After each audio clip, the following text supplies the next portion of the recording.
Welcome to Megabyte commerce classes.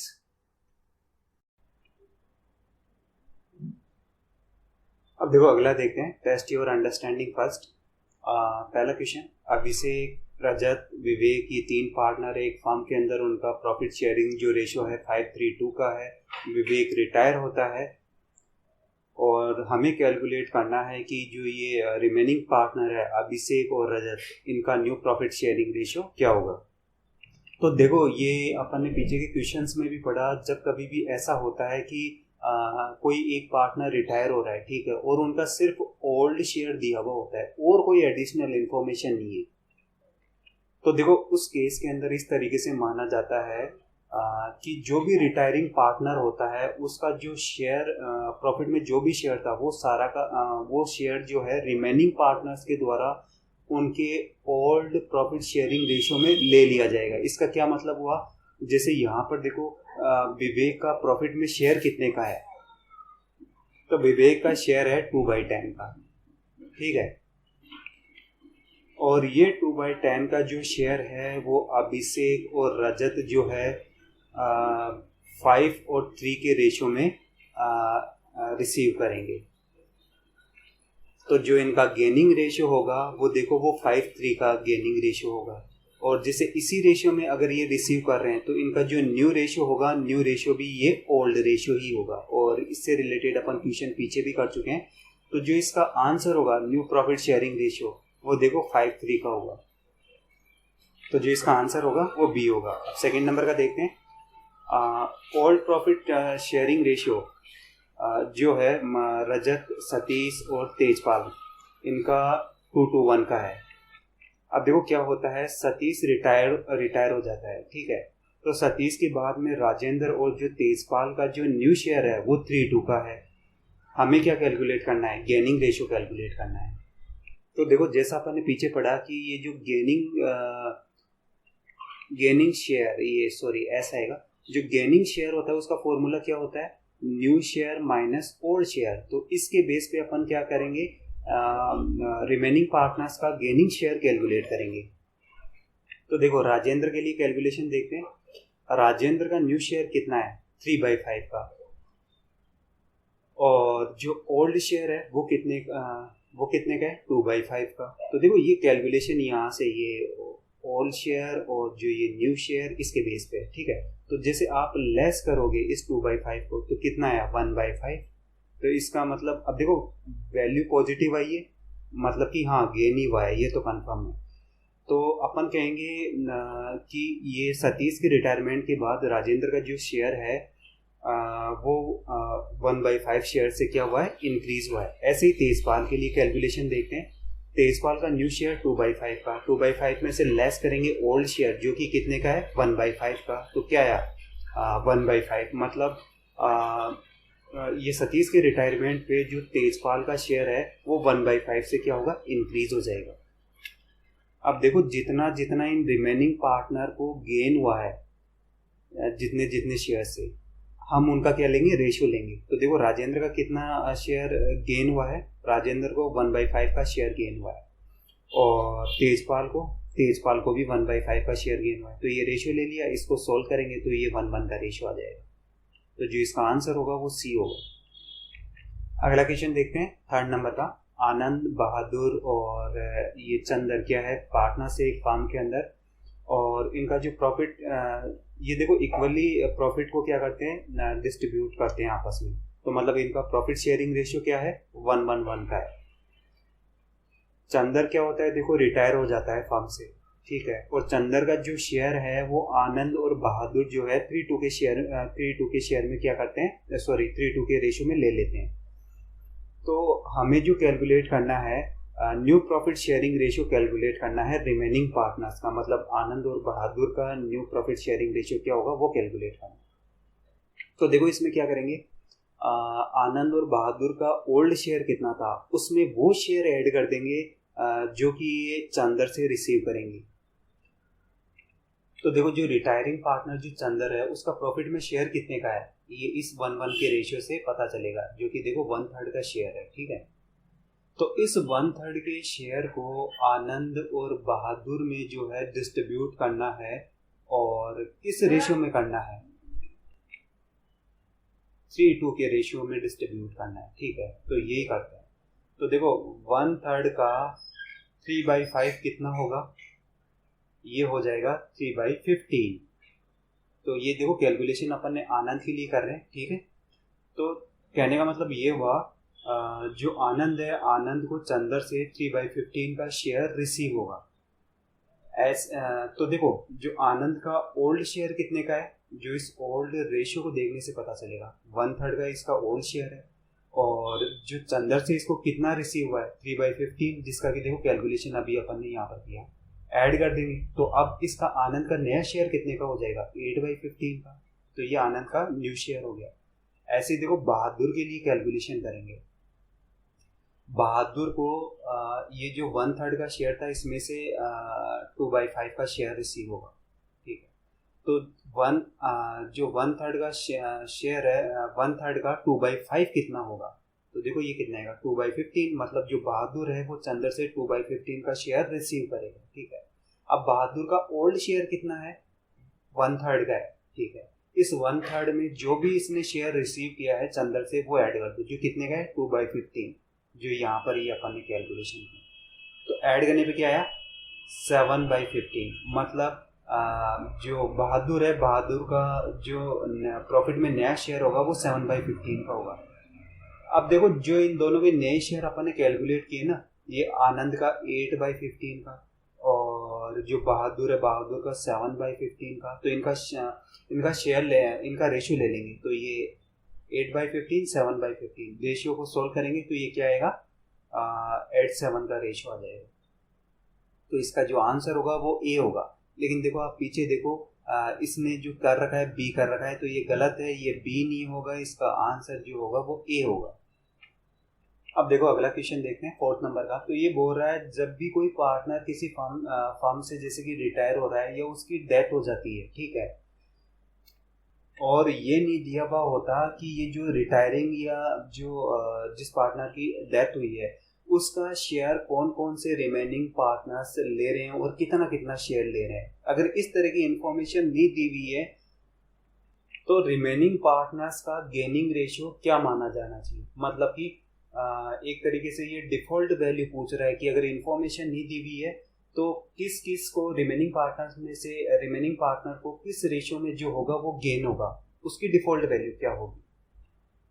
तो देखो जैसा अपन ऑलरेडी पहले भी पढ़ चुके हैं कि अगर कोई पार्टनर रिटायर हो रहा है, ठीक है, और सिर्फ ओल्ड रेशियो दिया हुआ है, तो उस केस में ऐसा माना जाता है कि रिटायर होने वाले पार्टनर का जो शेयर है वो रिमेनिंग पार्टनर्स के अंदर उनके ओल्ड रेशियो में ही क्या होता है डिस्ट्रीब्यूट होता है।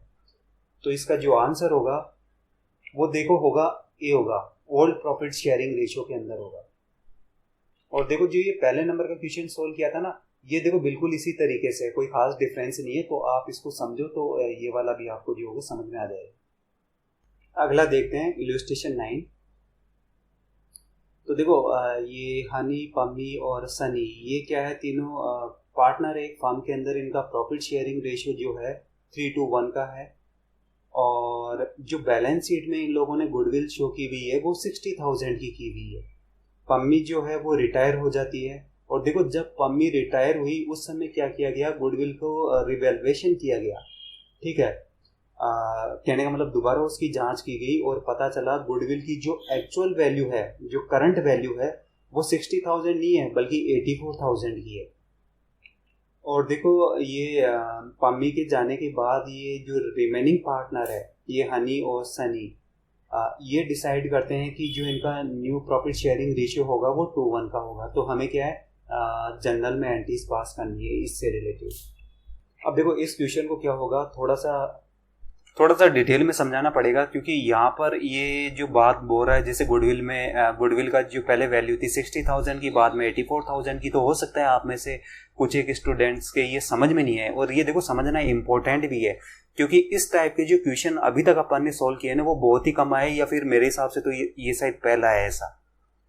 अब देखो एक चीज आप ध्यान दो, सारे जो एडजस्टमेंट करने हैं ना वो गुडविल की नई वैल्यू के बेस के ऊपर करने हैं, ओल्ड वैल्यू के बेस के ऊपर नहीं करना, ठीक है। तो देखो इसको पहले मैं शुरुआत से समझाता हूँ। जैसे सपोज करो जैसे कि ये जो गुडविल दी हुई है 60,000 की, ठीक है, जो कि ओल्ड गुडविल की वैल्यू है। तो सपोज करो जब भी इसकी एंट्री की गई होगी, सपोज करो जैसे कि 5 साल पहले जो होगा इस गुडविल को बैलेंस शीट में शो किया हुआ होगा, है ना। तो उस समय जब गुडविल को बैलेंस शीट में शो किया गया, तब देखो ये वाली एंट्री पास की गई होगी। गुडविल को आपने डीआर किया होगा 60,000 से, और जो ये तीनों पार्टनर है, ये हनी, पम्मी और सनी, इनकी कैपिटल को अपन क्या करेंगे, बढ़ा देंगे, इंक्रीज कर देंगे।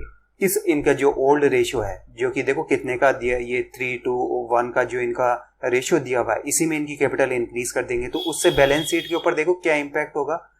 बैलेंस शीट में गुडविल की आइटम आ जाएगी 60,000 से, और इधर जो ये जो हनी, पम्मी और सनी जो है, इनकी कैपिटल इंक्रीज हो जाएगी 30,000 और 20,000 और 10,000 से। देखो ये इनकी एक्चुअल कैपिटल नहीं है, इस चीज पे आप ध्यान दो। ये तो इंक्रीज की भी कैपिटल है जो गुडविल की वजह से इंक्रीज हुई है, ठीक है। तो इस तरीके से ये देखो जो ये असेट साइड है वो 60,000 से इंक्रीज होगा, और जो लाइबिलिटी साइड है वो भी 60,000 से इंक्रीज होगा। जब आप इन तीनों का टोटल करोगे तो 60,000 ही आएगा। अब देखो हमको क्या करना है, राइट ऑफ करना है इसको, मतलब बैलेंस शीट से क्या है, हटाना है। तो इसके लिए जनरल में देखो ये वाली एंट्री पास की जाएगी। जो इनका ओल्ड रेशियो है 3:1 का, उस रेशियो में जो ये गुडविल जो अपन ने 5 ईयर पहले शो की थी, कितने पे, ये 60,000 पे जो शो की थी, ठीक है। इस 60,000 से गुडविल को वापस क्या करेंगे, सीआर कर देंगे। तो सीआर करने से क्या होगा, गुडविल का अकाउंट जो होगा वो क्लोज हो जाएगा, और इन तीनों पार्टनर्स की कैपिटल को क्या करेंगे, डीआर कर देंगे 3:1 के रेशियो में। तो उनकी कैपिटल भी क्या होगी, 30,000, 20,000 और 10,000 से क्या होगी, कम हो जाएगी। तो इस वजह से क्या होगा, अब नई जो बैलेंस शीट बनेगी ना, देखो तो उसमें ये गुडविल असेट साइड में ये गुडविल 60,000 से शो नहीं होगा, क्योंकि ये तो आपने राइट ऑफ कर दिया। ऐसे ही जो इनकी कैपिटल है, ये हनी, पम्मी और सनी, इनकी कैपिटल हनी की 30,000 से कम हो जाएगी, पम्मी की 20,000 से कम हो जाएगी, और जो सनी है इसकी 10,000 से कम हो जाएगी। तो ऐसे बैलेंस शीट के ऊपर देखो इम्पैक्ट होता है। ये समझना बहुत जरूरी है कि जैसे कि जनरल में एंट्री की तो उसका क्या इम्पैक्ट होगा, इन्हीं से बैलेंस शीट पे क्या इम्पैक्ट होगा, इन्हीं से देखो आपको पता चलता है कि आपने जो एंट्री पास की है ना वो सही की है या नहीं की है। इससे बहुत हेल्प मिलती है। अब देखो ये तो हमने राइट ऑफ कर दिया, अब हमें क्या करना है, जैसे मैंने बताया कि सारे कैलकुलेशन इस नई वैल्यू के बेस पे किया जाएगा। तो हमें सबसे पहले कैलकुलेट करना है जो ये रिटायरिंग पार्टनर पम्मी है, इसका गुडविल में कितना शेयर है, मतलब उसकी अमाउंट कितनी आएगी। तो देखो जैसे कि पम्मी का प्रॉफिट एंड जो ये प्रॉफिट शेयरिंग रेशियो है, इसके अंदर इसका कितना शेयर है, 2/6 का, मतलब इसको 1/3 भी तो लिख सकते हैं। तो इस 84,000 का 1/3 अपन कैलकुलेट करेंगे। तो देखो ये वर्किंग नोट में आ गया। तो 84,000 का 1/3 कितना होगा, 28,000। इसका क्या मतलब हुआ, जो ये रिटायरिंग पार्टनर पम्मी है, इसका गुडविल में जो शेयर है, उस शेयर की जो अमाउंट है वो 28,000 की है, और ये अमाउंट क्या है, इस रिटायरिंग पार्टनर पम्मी को पे करनी पड़ेगी फर्म को। मेरा कहने का मतलब फर्म देगी ये पैसा किसको, पम्मी को। तो देखो इसी वजह से क्या करेंगे, पम्मी की जो कैपिटल को इंक्रीज कर देंगे ये 28,000 से, जो भी इसका गुडविल में अमाउंट बनती है उसके लिए। अब देखो यहाँ सेकंड में ये कैलकुलेट करेंगे कि कौन कौन से रिमेनिंग पार्टनर्स को जो है गेन हो रहा है। तो गेनिंग शेयर का फॉर्मूला क्या होता है, न्यू शेयर और ओल्ड शेयर। तो जैसे हनी को कितना गेन हुआ है उसका कैलकुलेशन देखते हैं। तो हनी का जो न्यू शेयर है कितने का है, 2/3 का, और जो ओल्ड शेयर है 3/6 का। तो लेस करने में कितना आएगा, 1/6 का। अब जैसे कि वैल्यू जो है वो पॉजिटिव आई है, इसका मतलब ये तो कंफर्म है कि हुआ तो गेन ही है। तो इसका कहने का मतलब ये हुआ कि पम्मी की रिटायर होने पे हनी का प्रॉफिट में जो शेयर है वो 1/6 से इंक्रीज हो गया। ऐसे ही सनी के लिए देखते हैं। ओल्ड शेयर न्यू शेयर कितने का, 1/3 का। ओल्ड शेयर कितने का, 1/6 का। लेस करने पे क्या आएगा, 1/6। मतलब कि पम्मी की रिटायर होने पर सनी का जो प्रॉफिट में शेयर था वो 1/6 से इंक्रीज हो जाएगा। अब देखो इन दोनों का जो ये गेनिंग शेयर है ये 1/6 और 1/6, इसका रेशियो लेंगे। रेशियो को सोल्व करेंगे तो क्या आएगा, 1:1 का। तो जो गेनिंग शेयर का जो रेशियो होता है वही क्या होता है, गेनिंग रेशियो होता है। तो देखो जैसे कि इन दोनों को गेन हुआ है 1-1 की, इन दोनों को गेन हुआ है 1-1 का रेशियो है इनका गेनिंग। तो इसी में क्या होगी, इनकी जो कैपिटल होगी वो कम हो जाएगी। तो ये कितना होगा, 28,000 को डिस्ट्रीब्यूट कर देंगे 1-1 के रेशियो में हनी में और सनी में, जिसकी वजह से इन दोनों की जो कैपिटल वो कम हो जाएगी 14,000 से। अब देखो इन दोनों एंटी से क्या पता चलता है हमें, कि पहले तो आपने गुडविल के अकाउंट को क्या किया, क्लोज कर दिया इस पहली वाली एंटी की वजह से। अब ये बैलेंस शीट में शो नहीं होगी, ठीक है। दूसरी वाली एंटी में भी आपने देखो गुडविल के लिए कोई एंटी पास नहीं की है। इसका मतलब जो होगा, अब जो कहने का मतलब, इस पार्टनर जो पम्मी है, पम्मी के जाने के बाद में जो नई बैलेंस शीट बनेगी ना, उस बैलेंस शीट में गुडविल जो होगी वो शो नहीं की जाएगी। इसका मतलब ये है, अगर इस गुडविल को शो करना होता, अगर ये क्वेश्चन में जैसे ऐसे बोलता कि आपको गुडविल बुक्स में शो करनी है, तो उसके लिए फिर देखो एक एडिशनल जर्नल की एंट्री और पास करनी होती, और वो कौन सी होती, वो देखो ये वाली एंट्री होती। आप गुडविल को डीआर कर देते, लेकिन उसमें भी ध्यान रखो 84,000 से करते, ना कि ये 60,000 से करते, क्योंकि जो उसकी नई वैल्यू आई है ना 84,000, हमेशा उसी से करना होता है। तो आप 84,000 से क्या करते, डीआर कर देते, जिससे ये बैलेंस शीट में शो होने लग जाती गुडविल 84,000 से असेट साइड। और हनी और जो सनी है, इनकी कैपिटल को आप क्या कर देते, इंक्रीज कर देते। किस रेशियो के अंदर, जो इनका न्यू रेशियो दिया हुआ है ना क्वेश्चन में 2:1 का, उस रेशियो में आप इनकी कैपिटल को इंक्रीज कर देते। तो हनी की कैपिटल 56,000 से इंक्रीज हो जाती और सनी की 28,000 से इंक्रीज हो जाती। देखो ये जब भी मैं एग्जांपल देता हूं तो सिर्फ नेम ही लिखता हूं। तो नॉर्मली मेरे नेम लिखने का मतलब ये होता है, मैं उनकी कैपिटल अकाउंट की बात कर रहा हूं। मैं ये आगे हनीस कैपिटल अकाउंट ये इस तरीके से नहीं लिखता, थोड़ा लेंदी हो जाता है इसी वजह से। तो आप ध्यान दो, जब भी नाम लिख रहा हूं मतलब मैं उनका कैपिटल अकाउंट की बात कर रहा हूं मैं। अब देखो ये कुछ बेसिक्स बारीकियां होती है, तो उसी से रिलेटेड मैं आपको एक चीज बता रहा हूँ। जैसे कि सपोज करो ये बुक्स के अंदर हमें शो करना होता गुडविल को 84,000 से, उस कंडीशन में देखो किस तरीके से होता।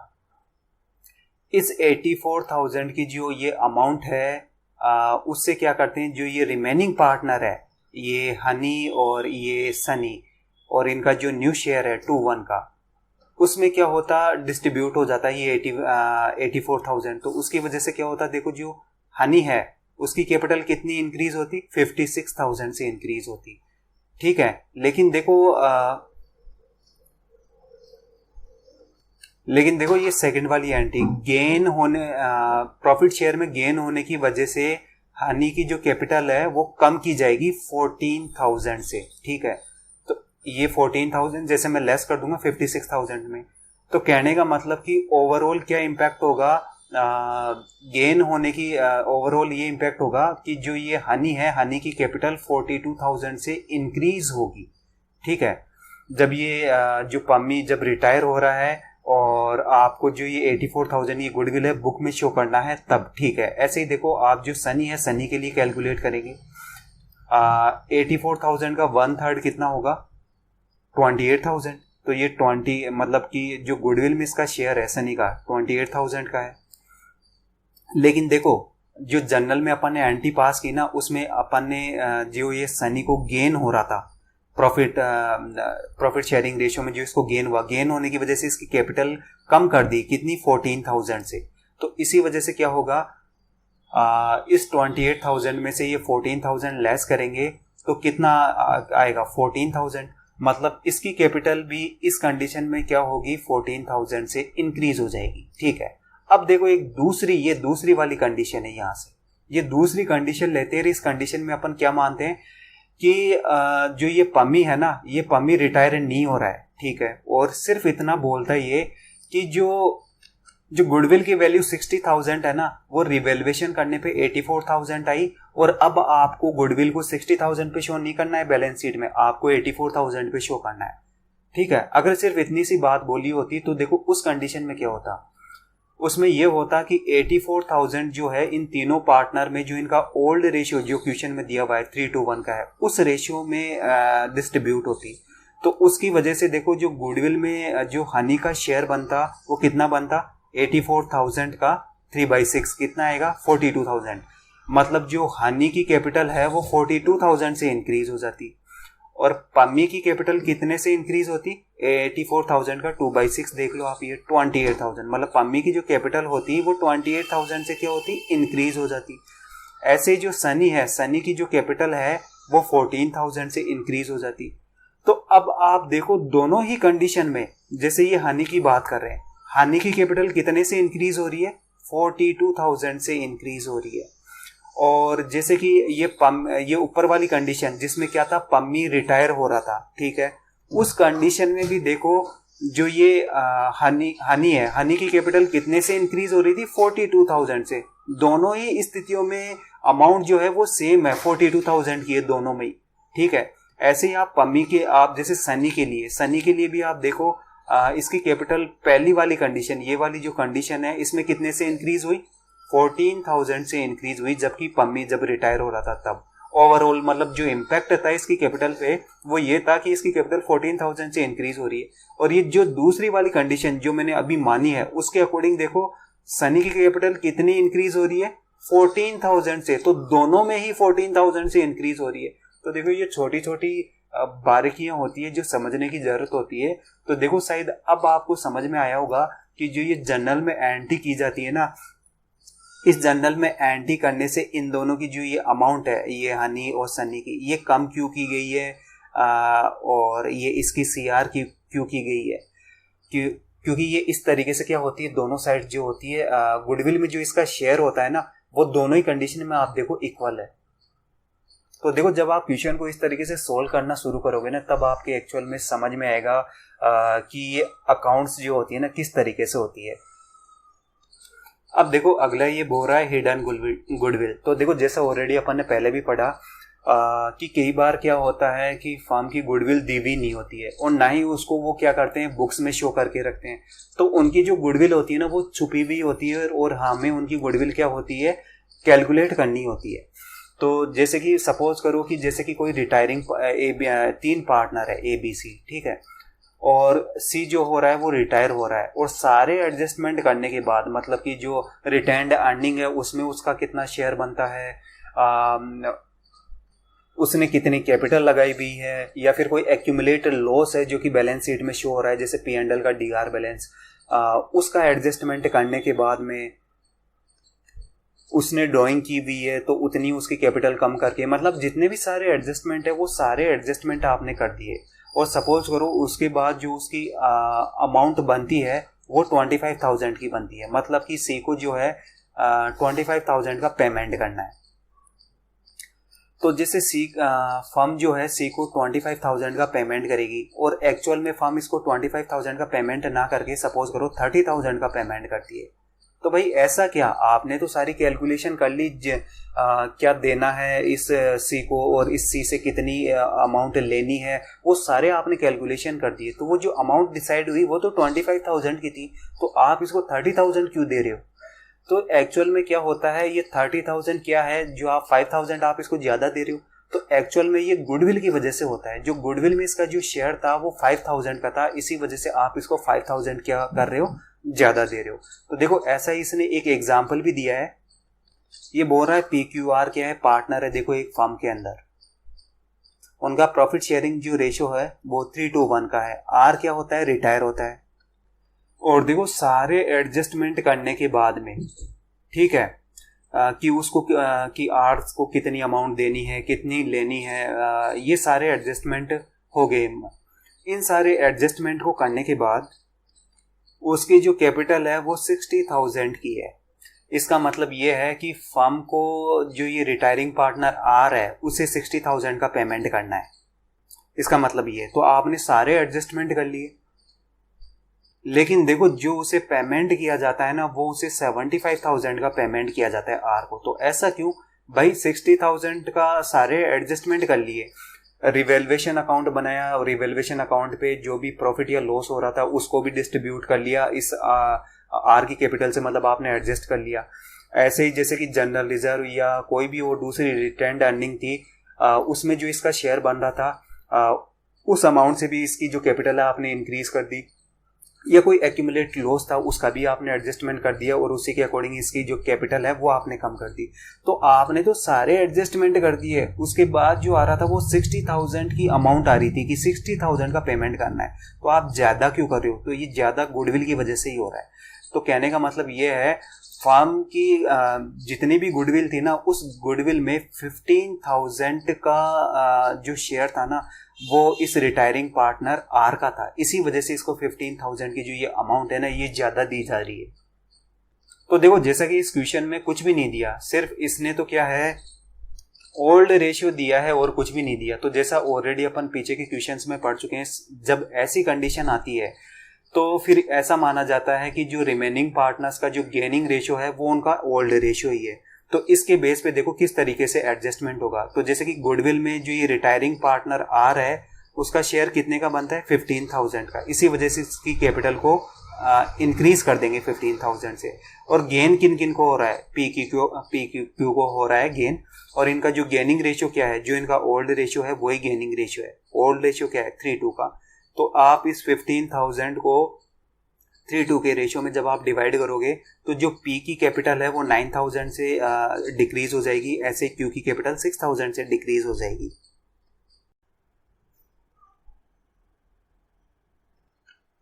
अब देखो अगला देखते हैं, टेस्ट योर अंडरस्टैंडिंग सेकंड। पहले नंबर का देखते हैं। इसके अंदर जैसे कोई पार्टनर रिटायर या जिसकी डेथ हो गई है, ठीक है, उस पार्टनर का कैपिटल अकाउंट किससे क्रेडिट किया जाएगा? तो देखो जो इसका आंसर होगा वो ए होगा। जो भी गुडविल में उसका शेयर बनता है उस अमाउंट से किया जाएगा। जैसे कि सीधी सी बात है, फर्म के जितने भी प्रॉफिट है उन सारे प्रॉफिट में ये भी देखा जाएगा कि रिटायरिंग पार्टनर या फिर जिसकी डेथ हुई है उस पार्टनर का शेयर कितना है, और उस शेयर से उसकी कैपिटल इंक्रीज करनी होती है। इसलिए यहाँ पर ए नंबर का जो पॉइंट है ये इसका आंसर होगा। अब जैसे बी की बात करते हैं, गुडविल ऑफ द फर्म। तो गुडविल ऑफ द फर्म में तो सारे पार्टनर्स की सारे पार्टनर्स का शेयर इन्वॉल्व है। उस सारे पार्टनर्स का शेयर से हमको क्या लेना देना? कहने का मतलब जो रिटायर हो रहा है सिर्फ उसी का शेयर चाहिए, इसलिए ये बी वाला जो होगा वो ऑप्शन होगा नहीं। सेकंड नंबर का क्वेश्चन देखते हैं। देखो ये सेकंड नंबर का जो क्वेश्चन है इसके दो मीनिंग निकलते हैं। तो पहले एक बार क्वेश्चन बताता हूँ। गोविंद, हरि और प्रताप क्या है? पार्टनर है एक फर्म के अंदर। और गोविंद क्या होता है? देखो रिटायर होता है। और जब गोविंद रिटायर होता है उस समय बैलेंस शीट में जो गुडविल शो हो रखी थी वो 24,000 की अमाउंट से हो रखी थी। ये बोल रहा है जब गुडविल अगर राइट ऑफ करना है उस स्थिति के उस सिचुएशन में क्या होगा? तो देखो पहले तो मैं आपको इसका मीनिंग बता दूं, इसका मतलब क्या है। ये ऐसे बोलना चाह रहा है कि कुछ ईयर पहले जब भी आपने गुडविल को बैलेंस शीट में शो किया ना तब 24,000 की अमाउंट से शो किया, ठीक है। और जिस दिन ये गोविंद क्या है रिटायर हो रहा है ना उस दिन इस गुडविल को दोबारा रिवैल्यूएशन किया गया तो पता चला कि गुडविल की जो अमाउंट है वो जीरो है, मतलब कोई वैल्यू नहीं है। तो हमें क्या करना है? राइट ऑफ करना है। तो राइट ऑफ करेंगे तो क्या होगा? ये जो टोटल गुडविल की फर्म की जो टोटल गुडविल है 24,000 की, इससे इसको क्या करेंगे? जो ओल्ड सारे पार्टनर्स है गोविंद, हरि और प्रताप, इन तीनों की कैपिटल को कम कर देंगे। किस रेशियो में? इनका जो ओल्ड रेशियो है उस रेशियो में। तो इसी वजह से देखो जो इसका आंसर होगा ना वो ए होगा। अब देखो मैं इसके दूसरे मीनिंग की बात करता हूं कि दूसरा इसका क्या अर्थ निकलता है। दूसरा देखो इसका ये निकलता है कि जिस दिन ये गोविंद रिटायर हो रहा है ना, उस दिन जब गुडविल का रिवैल्यूएशन किया गया तो पता चला कि इसकी जो एक्चुअल वैल्यू है वो देखो वही है जो पहले थी, मतलब तो अभी भी 24,000 की ही है, उसकी वैल्यू जीरो नहीं है, 24,000 ही है। लेकिन आपको क्या करना है? जो ये गोविंद रिटायर हो रहा है इसके रिटायरमेंट के बाद में आपको क्या करना है? इस गुडविल को बुक्स में शो नहीं करना है। अगर ये ऐसा बोलता तो उस कंडीशन में देखो क्या होता, गोविंद की गुडविल में जो भी इसका शेयर बनता ना उतनी अमाउंट से इसका कैपिटल अकाउंट अपन सीआर कर देते। और जिन जिन पार्टनर्स को गेन हुआ है मतलब गोविंद हरि और प्रताप को गेन हुआ होगा तो उनका जो गेनिंग रेशियो है उस रेशियो में क्या होती, ये अमाउंट डिवाइड हो जाती, मतलब ये हरि और प्रताप की उसी रेशियो में कैपिटल जो होती वो कम हो जाती। फिर उसके बाद अपन क्या एंट्री पास करते, जैसे कि ये गुडविल का जो अकाउंट है उसे क्लोज करना है, ठीक है, तो आप क्या करते? गुडविल के अकाउंट को सीआर कर देते, ठीक है। और जो ये रिमेनिंग पार्टनर है हरी और प्रताप, इनकी कैपिटल को आप क्या कर देते, DR कर देते। तो फिर इसके अकॉर्डिंग जो आंसर होता फिर वो A ना होकर के B आंसर होता। तो और देखो किस रेशियो के अंदर होता, वो उनके न्यू रेशियो के अंदर होता। तो ये क्या है, दरअसल जो ये सेकंड नंबर का क्वेश्चन है एक्चुअल में इसने पूरी इंफॉर्मेशन प्रोवाइड ही नहीं की, तो इस वजह से इसका एक अर्थ ना निकल करके दो अर्थ निकल रहे हैं। तो इस वजह से इसका आंसर कौन सा होगा ये थोड़ा कंफ्यूजिंग है, A होगा या B होगा।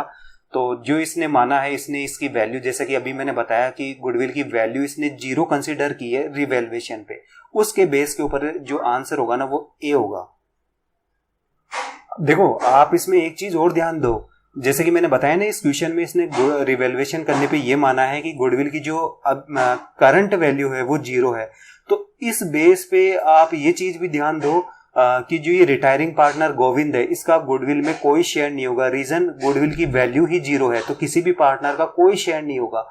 और जो दूसरी वाली मैंने आपको कंडीशन अभी बताई ना, जिसके अंदर मैंने माना कि रिवैल्यूएशन करने पर जो गुडविल की वैल्यू है वो अभी भी 24,000 ही है, उस केस के अंदर क्या होगा, गोविंद की जो कैपिटल होगी वो CR होगी, जो भी इसका गुडविल में शेयर बनता है ना उस अमाउंट से। और फिर उसके बाद में क्या होगा, उसके बाद में इसके अकाउंट को क्लोज करना होगा, तो हरी और प्रताप की जो होगी कैपिटल को DR कर देते हैं। दोनों स्थितियों में फर्क है, जिसमें 0 अपन ने कंसीडर किया है उसमें क्या होगा, गोविंद की कैपिटल इंक्रीज नहीं होगी। अगला क्वेश्चन देखते हैं थर्ड नंबर का। चमन, रमन और सुमन क्या है, पार्टनर है एक फर्म के अंदर, और प्रॉफिट शेयरिंग जो रेशियो है इनका 5:3:2 का है। रमन क्या होता है, रिटायर हो जाता है, और न्यू प्रॉफिट शेयरिंग जो है रिमेनिंग पार्टनर्स का, मतलब चमन का और सुमन का, वो देखो 1:1 का है, मतलब इक्वल है। और जो फर्म की जो गुडविल है वो 1 लाख की है। अभी आगे बोल रहे हैं रमन का, देखो जो रिटायरिंग पार्टनर रमन है ना, इसका गुडविल में जो भी शेयर बनता है ना वो किस तरीके से एडजस्ट होगा। तो देखो सबसे पहले क्या करते हैं, ये जो रिटायरिंग पार्टनर रमन है इसका गुडविल जो कि 1 लाख का है, इसमें कितनी अमाउंट बनती है, सबसे पहले तो इसका कैलकुलेशन करते हैं। तो गुडविल कितना, 1 लाख का, और रमन का जो शेयर है प्रॉफिट में वो कितने का, 3/10 का, जो कि देखो इससे देखने से पता चल रहा है। तो ये 1 लाख का 3/10 कितना होगा, 30,000, मतलब कि रमन का गुडविल में जो शेयर है उसकी अमाउंट 30,000 की है, ठीक है।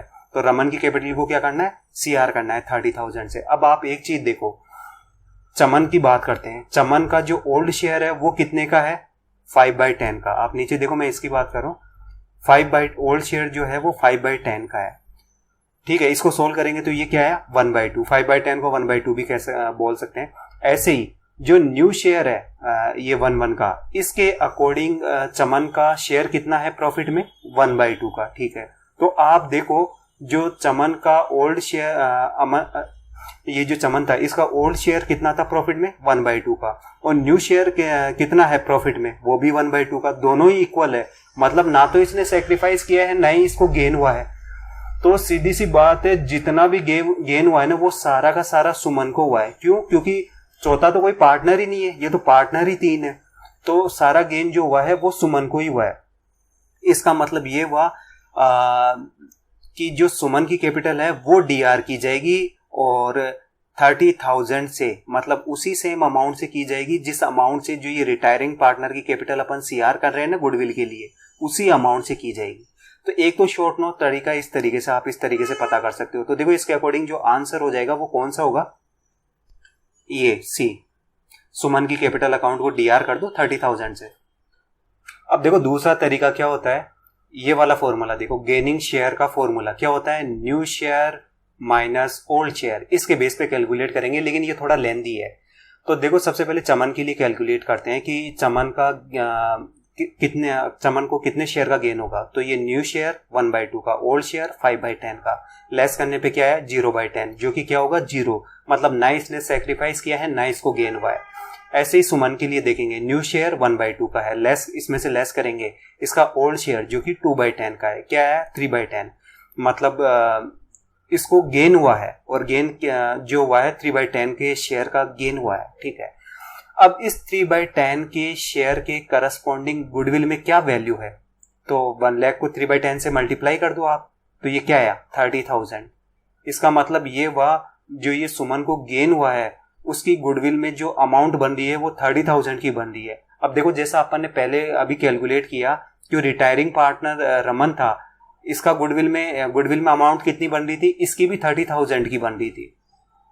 ठीक है, तो जैसे कि रमन तो क्या है, सेक्रीफाइस कर रहा है, इसलिए इसकी कैपिटल 30,000 से सीआर हो जाएगी, और जो ये सुमन है इसको गेन हो रहा है, इसलिए इसकी कैपिटल जो होगी वो डीआर मतलब कम हो जाएगी 30,000 से। अब देखो ये 4th नंबर का क्वेश्चन, ये काफी बढ़िया क्वेश्चन दिया है, इस पे थोड़ा ध्यान देना आप।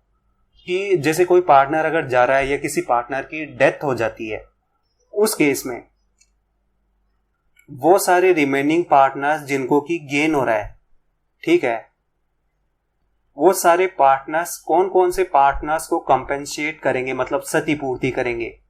ठीक है, तो क्षतिपूर्ति किनको की जाएगी, भाई जिन जिन की शेयरिंग प्रॉफिट में जो शेयर है जिन जिन का कम हुआ है उनको कंपेंसेट करेंगे। तो देखो जैसा मैंने आपको पहले भी बताया, ये कोई जरूरी नहीं है कि अगर कोई पार्टनर रिटायर हो रहा है तो जितने भी रिमेनिंग पार्टनर होंगे उन सभी को प्रॉफिट में गेन होगा, ये कोई जरूरी नहीं है। ऐसे अपन ने क्वेश्चन पीछे भी सोल्व किए हैं। तो कहने का मतलब ये है कि जिन जिन को गेन होता है ना, वो सारे पार्टनर्स उनके गेनिंग रेशियो के अंदर उनकी कैपिटल कम हो जाती है, और जिन जिन पार्टनर ने अपने शेयर का प्रॉफिट में जो शेयर था, उस शेयर जितने भी शेयर का सेक्रीफाइस किया है, उसी रेशियो में उनकी कैपिटल जो होगी वो इंक्रीज होगी। जैसे कि मैं एग्जांपल दूं, ABCD ये 4 पार्टनर है, ठीक है, डी जो होता है वो रिटायर हो जाता है, ठीक है, और जो ABC का जो नया शेयर है वो कुछ इस तरीके से है कि जो ये C पार्टनर है इसका जो ओल्ड शेयर था वो ज्यादा था और जो इसका न्यू शेयर है वो कम है। इसका मतलब क्या हुआ, देखो कौन कौन से पार्टनर्स ने प्रॉफिट में अपने शेयर को सेक्रीफाइस किया है। एक तो डी करेगा, पूरा का पूरा शेयर करेगा, क्योंकि ये तो फर्म से जाहिर है। एक जैसा अभी मैंने सी के लिए बताया कि इसका जो था न्यू शेयर कम है ओल्ड शेयर से, तो इसने भी मतलब सेक्रीफाइस किया है अपने शेयर का। तो सी और डी दोनों की कैपिटल क्या होगी, सीआर होगी, मतलब इंक्रीज की जाएगी दोनों की। और जैसे कि ए और बी इन दोनों को गेन होगा, सीधी सी बात इस तरीके से, तो इन दोनों को गेन हुआ है तो ए और बी की जो कैपिटल होगी वो डीआर की जाएगी, मतलब कम की जाएगी। तो देखो इससे क्या मतलब निकला, ये कोई जरूरी नहीं होता कि जितने भी रिमेनिंग पार्टनर्स होंगे उन सभी को प्रॉफिट होगा, ये कोई जरूरी नहीं होता। तो देखो जो इसका आंसर होगा ना वो ये बी होगा, रिमेनिंग पार्टनर्स कौन से, जिन्होंने सेक्रीफाइस किया है, और उसके साथ साथ रिटायरिंग पार्टनर भी इन्वॉल्व है। तो ये तो इन दोनों को क्या करना पड़ेगा, कंपेंसेट करना पड़ेगा। अगला देखते हैं, देखो adjustment of revaluation of assets and liabilities. तो देखो 2nd नंबर के चैप्टर में इसको मैंने काफी अच्छे से एक्सप्लेन किया है, ठीक है, तो मैं यहाँ पर सिर्फ शॉर्ट नोट में बताऊंगा, आपको 2nd नंबर का जो चैप्टर है वहां जाके समझना है। तो देखो पहली चीज तो एक मैं आपको समझाता हूँ, जब भी देखो कोई पार्टनर रिटायर होता है ना, तब क्या किया जाता है, रिवैल्यूएशन किया जाता है, और इसकी जरूरत भी होती है।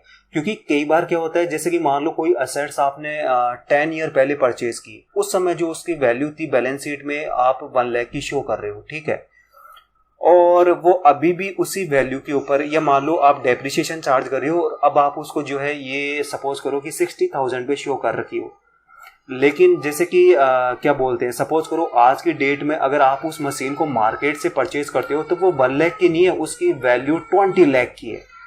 तो कहने का मतलब आप जब इस 60,000 जो डेप्रिसिएशन चार्ज करने के बाद 60,000 की आप जो मशीनरी बोल रहे हो, अगर आप उसको सेल भी करोगे तो चांस है कि आपको 9 लाख या 10 लाख की अमाउंट रिसीव हो जाए। तो इसलिए क्या होता है, इसी तरीके से देखो क्या होता है बाकी और दूसरे के लिए भी हो सकता है कि हो सकता है फार्म की और दूसरी असेट्स है जो अपनी एक्चुअल वैल्यू पे बैलेंस शीट में शो नहीं हो रही है।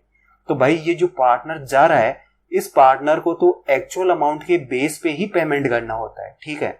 तो इसीलिए बैलेंस शीट में जितनी भी आइटम्स होती है, या तो भाई असेट्स और नॉर्मली असेट्स और लायबिलिटीज है, तो इन सब का क्या होता है, रिवैल्यूएशन किया जाता है, दोबारा से चेक किया जाता है कि इनकी प्रेजेंट टाइम में कितनी वैल्यू है, और उसके बेस के ऊपर कैलकुलेशन किया जाता है कि इस जाने वाले पार्टनर को कितनी अमाउंट पे करनी पड़ेगी। तो इसीलिए रिवैल्यूएशन अकाउंट बनाया जाता है। तो यहाँ पर देखो वो सभी बातें बोल रहा है जो सेकंड नंबर के चैप्टर में बताया कि हो सकता है किसी असेट्स की वैल्यू पहले जो थी वो कम थी और अब जो है वो ज़्यादा है, या फिर इसका उल्टा भी हो सकता है, पहले ज़्यादा थी और रिवैल्यूएशन करने पे पता चला कि इसकी एक्चुअल वैल्यू तो कम है। ऐसी लाइबिलिटी के लिए भी हो सकता है। और क्या ऐसा भी हो सकता है जैसे कोई असेट्स थी जिनको आपने बैलेंस शीट में शो ही नहीं किया हुआ, ऐसे ही लाइबिलिटीज़ के लिए भी हो सकता है कि कोई लाइबिलिटी थी जिसको आप बैलेंस शीट में शो ही नहीं कर रहे हो। तो फिर ये सारे क्या होते हैं, एडजस्टमेंट करने पड़ते हैं इस अकाउंट में। तो देखो ये नीचे जितनी भी एंट्रीज है, देखो मैं आपको इनको एक्सप्लेन करके नहीं बताऊंगा। जो ये सेकंड नंबर का चैप्टर मैंने आपको समझाया था, ये देखो पेज नंबर 78 पे। तो देखो ये फर्स्ट सेकंड ये जितनी भी एंट्रीज है वो मैंने काफ़ी अच्छे तरीके से एक्सप्लेन किया था ये नीचे। तो ये आप मेरा ये वाला वीडियो देखो, तब आपको जो ये इस चैप्टर की ये एंट्रीज है ये सारी ये समझ में आ जाएगी। अब देखो मैं नेक्स्ट पेज पे आ गया हूँ, इलस्ट्रेशन 10। ये मिताली, इंदु और गीता क्या है, देखो 3 पार्टनर एक फर्म में, उनका प्रॉफिट शेयरिंग जो रेशियो है 5:3:2 का है। और मार्च 31, 2017 को जो इनकी बैलेंस शीट है यहाँ पर नीचे दी हुई है। अब देखो नीचे देखते हैं ये क्या बोल रहा है। गीता जो होती है वो रिटायर होती है। अब वो डेट मतलब जिस दिन का ये बैलेंस शीट हमने बनाई ना, उस दिन क्या होती है, गीता रिटायर होती है। और जब रिवैल्यूएशन किया गया इस दिन, तो देखो मशीनरी की जो एक्चुअल वैल्यू निकल के आई वो 1,40,000 की आई, पेटेंट की एक्चुअल वैल्यू 40,000 की है। ऐसे ही जो बिल्डिंग की एक्चुअल वैल्यू निकल के आई वो 1,25,000 की है। तो हमें जर्नल में जो एंट्रीज है वो पास करनी है और हमें क्या है, रिवैल्यूएशन अकाउंट बनाना है। तो देखो पहली चीज तो ये जो रिवैल्यूएशन अकाउंट है मैं शॉर्ट नोट में बताऊंगा आपको, डिटेल में मैंने इसको क्या है जो सेकेंड नंबर का चैप्टर है उसमें समझाया था। तो आप मेरा जो सेकंड नंबर का जो चैप्टर है उसमें जो रिवैल्यूएशन है वो वाला वीडियो देखो। अब देखो इसका सॉल्यूशन देखते हैं। अब देखो जैसे कि दिया हुआ है कि मशीनरी की जो एक्चुअल वैल्यू है वो 1,40,000 की है, लेकिन देखो बैलेंस शीट में कितने की शो कर रखा है, 1,50,000 की। मतलब आपने तो इसको 10,000 से क्या कर रखा है, ओवर वैल्यूड कर रखा है। तो जैसे अगर मशीनरी को एक्चुअल वैल्यू पे शो करना है तो क्या करेंगे, मशीनरी के अकाउंट में 10,000 की कमी कर देंगे। मतलब मशीनरी को आप CR कर दो 10,000 से। तो देखो इसने मशीनरी को CR कर दिया 10,000 से। अब मशीनरी का जो अकाउंट है 1,40,000 की अमाउंट शो करेगा। अब जैसे मशीनरी को CR किया तो ये कंफर्म हो गया कि रिवैल्यूएशन DR ही होगा। और देखो सेम अमाउंट से होता है जैसे मैंने पहले भी समझाया था। तो रिवैल्यूएशन DR हो जाएगा 10,000 से। अब देखो पेटेंट की जो एक्चुअल वैल्यू है वो 40,000 की है, लेकिन आपने बैलेंस शीट में 30,000 से शो कर रखा है। मतलब आपने अंडर वैल्यूड कर रखा है कितनी अमाउंट से, 10,000 की अमाउंट से। तो अगर मुझे बैलेंस शीट में एक्चुअल अमाउंट जो कि 40,000 की अमाउंट है अगर उस पर शो करना है तो मैं क्या करूंगा, पेटेंट को आप बढ़ा दो, पेटेंट के अकाउंट को 10,000 की अमाउंट से, मतलब पेटेंट को DR कर दो 10,000 से। तो देखो पेटेंट को ये देखो DR कर दिया 10,000 से। तो अब क्या होगा, अब ये बैलेंस शीट में 40,000 की अमाउंट से शो होने लगेगा। अब देखो बिल्डिंग की जो एक्चुअल वैल्यू कितनी है, 1,25,000 की, लेकिन आपने बैलेंस शीट में सिर्फ 1 लाख से शो कर रखा है। तो मतलब आपने तो इसको जो है अंडर वैल्यूड कर रखा है। तो अगर मैं इसको इसकी एक्चुअल वैल्यू 1,25,000 पे अगर शो करना चाहूँ इसके अकाउंट को, तो मुझे क्या करना पड़ेगा, 25,000 से मैं जो ये बिल्डिंग का अकाउंट है उसको बढ़ा दूंगा। तो देखो 25,000 से DR हो जाएगा ये बिल्डिंग को, ये देखो 25,000 से DR हो गया। अब आप इन दोनों का टोटल देख लो कितना हुआ। उतनी अमाउंट क्या करेंगे, उतनी अमाउंट से रिवैल्यूएशन अकाउंट को क्या कर देंगे, CR कर देंगे। अब देखो रिवैल्यूएशन से रिलेटेड जितनी भी एंट्रीज पास करनी थी ना वो सारी कर चुके हैं। ये सारे एडजस्टमेंट है, मतलब असेट्स और लायबिलिटीज को जो बिलोंग करती है। अब ये सारी एंट्रीज पास कर देने के बाद में रिवैल्यूएशन अकाउंट का देखो CR बैलेंस कितना है, 10,000 का, और रिवैल्यूएशन का DR बैलेंस कितना है, 35,000 का। तो ये तो कंफर्म हो गया कि इस अकाउंट का जो है, सॉरी देखो मैं गलत बोल दिया, रिवैल्यूएशन का DR बैलेंस कितना है, 10,000 का, और रिवैल्यूएशन का CR बैलेंस कितना है, 35,000 का। तो ये तो कंफर्म हो गया कि इसका जो बैलेंस है वो CR ही होगा। और कितनी अमाउंट से होगा, दोनों का आप डिफरेंस देख लो कितने का डिफरेंस है, 35,000 माइनस 10,000, तो ये 25,000 की अमाउंट आ गई। ठीक है, तो कहने का मतलब रिवैल्यूएशन अकाउंट का CR बैलेंस होगा 25,000 से। तो ये तो क्या हुआ, गेन हो गया, मतलब प्रॉफिट हो गया। इस प्रॉफिट को क्या करेंगे, पार्टनर्स में उनके ओल्ड प्रॉफिट शेयरिंग रेशियो के अंदर डिस्ट्रीब्यूट कर देंगे। तो इसी की एंट्री देखो यहाँ पर की हुई है, रिवैल्यूएशन को डीआर कर देंगे 25,000 से। इससे क्या होगा, ये अकाउंट क्लोज हो जाएगा। और ये जो तीनों पार्टनर है, इन तीनों पार्टनर्स की कैपिटल को, जो इनका ओल्ड शेयरिंग रेशियो है वो देखो ओल्ड रेशियो 5:3:2 का है, ठीक है, इस रेशियो में डिस्ट्रीब्यूट कर देंगे तो इनकी कैपिटल क्या होगी, इंक्रीज हो जाएगी। तो जो मिताली है उसकी कैपिटल 12,500 से, और इंदू की कैपिटल 7,500 से, और गीता की कैपिटल 5,000 से क्या होगी, इंक्रीज हो जाएगी। तो देखो ये रिवैल्यूएशन अकाउंट देखते हैं। अभी रिवैल्यूएशन अकाउंट अपन बनाएंगे ये जो जर्नल में एंट्रीज दी हुई है इसको देख करके। तो देखो रिवैल्यूएशन अकाउंट डीआर कौन कौन सी आइटम से हो रहा है, सिर्फ एक ही आइटम से हो रहा है, मशीनरी। और कितनी अमाउंट से हो रहा है, 10,000 से। तो रिवैल्यूएशन अकाउंट को आप डीआर कर दो 10,000 से। तो देखो मशीनरी अकाउंट, ये रिवैल्यूएशन अकाउंट को डीआर किया सेम अमाउंट 10,000 से, और किसकी वजह से हो रहा है, मशीनरी। तो ये आइटम का नाम लिख दो यहाँ पर। अब देखो दूसरी एंट्री देखते हैं। ये रिवैल्यूएशन अकाउंट सीआर हो रहा है, और कितनी अमाउंट से, 35,000 की अमाउंट से। और 35,000 में ये दो आइटम है, 10,000 की और 25,000 की। और आइटम जो पेटेंट और बिल्डिंग की वजह से हो रहा है। तो मतलब रिवैल्यूएशन की सीआर साइड में ये दोनों आइटम लिखी जाएगी। तो ये देखो सीआर साइड आ गया रिवैल्यूएशन का, और ये दोनों वही दोनों आइटम पेटेंट और गुडविल लिखी गई। और देखो वही सेम अमाउंट जो इनकी लिखी हुई है, जो यहाँ पर अपन ने ये 10,000 सेम अमाउंट से लेते हैं। इस तरीके से क्या होता है, ये रिवैल्यूएशन का जो अकाउंट है वो क्रिएट हो जाएगा।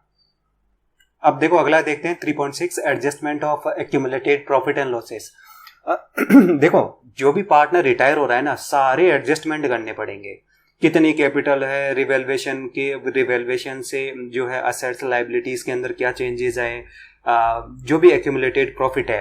अब यहाँ पर एक्यूमुलेटेड प्रॉफिट और लॉस की बात कर रहे हैं, मतलब जैसे मैं कुछ एग्जांपल दूं। एक्यूमुलेटेड प्रॉफिट अगर P&L का सीआर बैलेंस है, और जैसे जनरल रिजर्व का बैलेंस है, ये एक्यूमुलेटेड प्रॉफिट है। एक्यूमुलेटेड लॉसेस जैसे आपने बैलेंस शीट के डीआर साइड P&L का अकाउंट शो किया हुआ है, इसका मतलब क्या है, P&L का डीआर बैलेंस होगा, और मतलब वो नेट लॉस को इंडिकेट करेगा। तो अगर वो लॉस है तो इसका एडजस्टमेंट, इन दोनों के एडजस्टमेंट किस तरीके से किए जाते हैं, यही बातें जो है ये हमें बताएगा। तो देखो इससे रिलेटेड एंट्रीज जो पास की जाती है वो किस तरीके से की जाती है। ये पहले नंबर की एंट्री देखते हैं।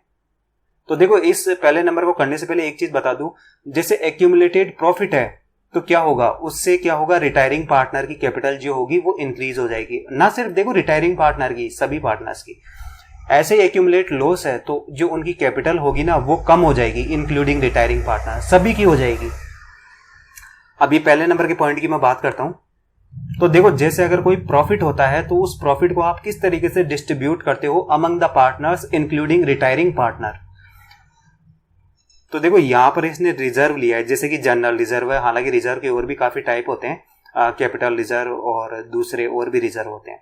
तो जैसे रिजर्व है, रिजर्व को आप क्या करोगे, डीआर करोगे, और कितनी अमाउंट से करोगे, जितने भी अमाउंट से आपने इसको जो है बैलेंस शीट में शो किया हुआ है। तो डीआर करने से क्या होगा, ये अकाउंट क्लोज हो जाएगा। और सीआर क्या करोगे, सभी पार्टनर्स की कैपिटल को आप सीआर करोगे, उनका जो ओल्ड शेयरिंग रेशियो है उसमें आप सीआर करोगे, जिससे क्या होगा, इनकी कैपिटल क्या होगी, इंक्रीज हो जाएगी।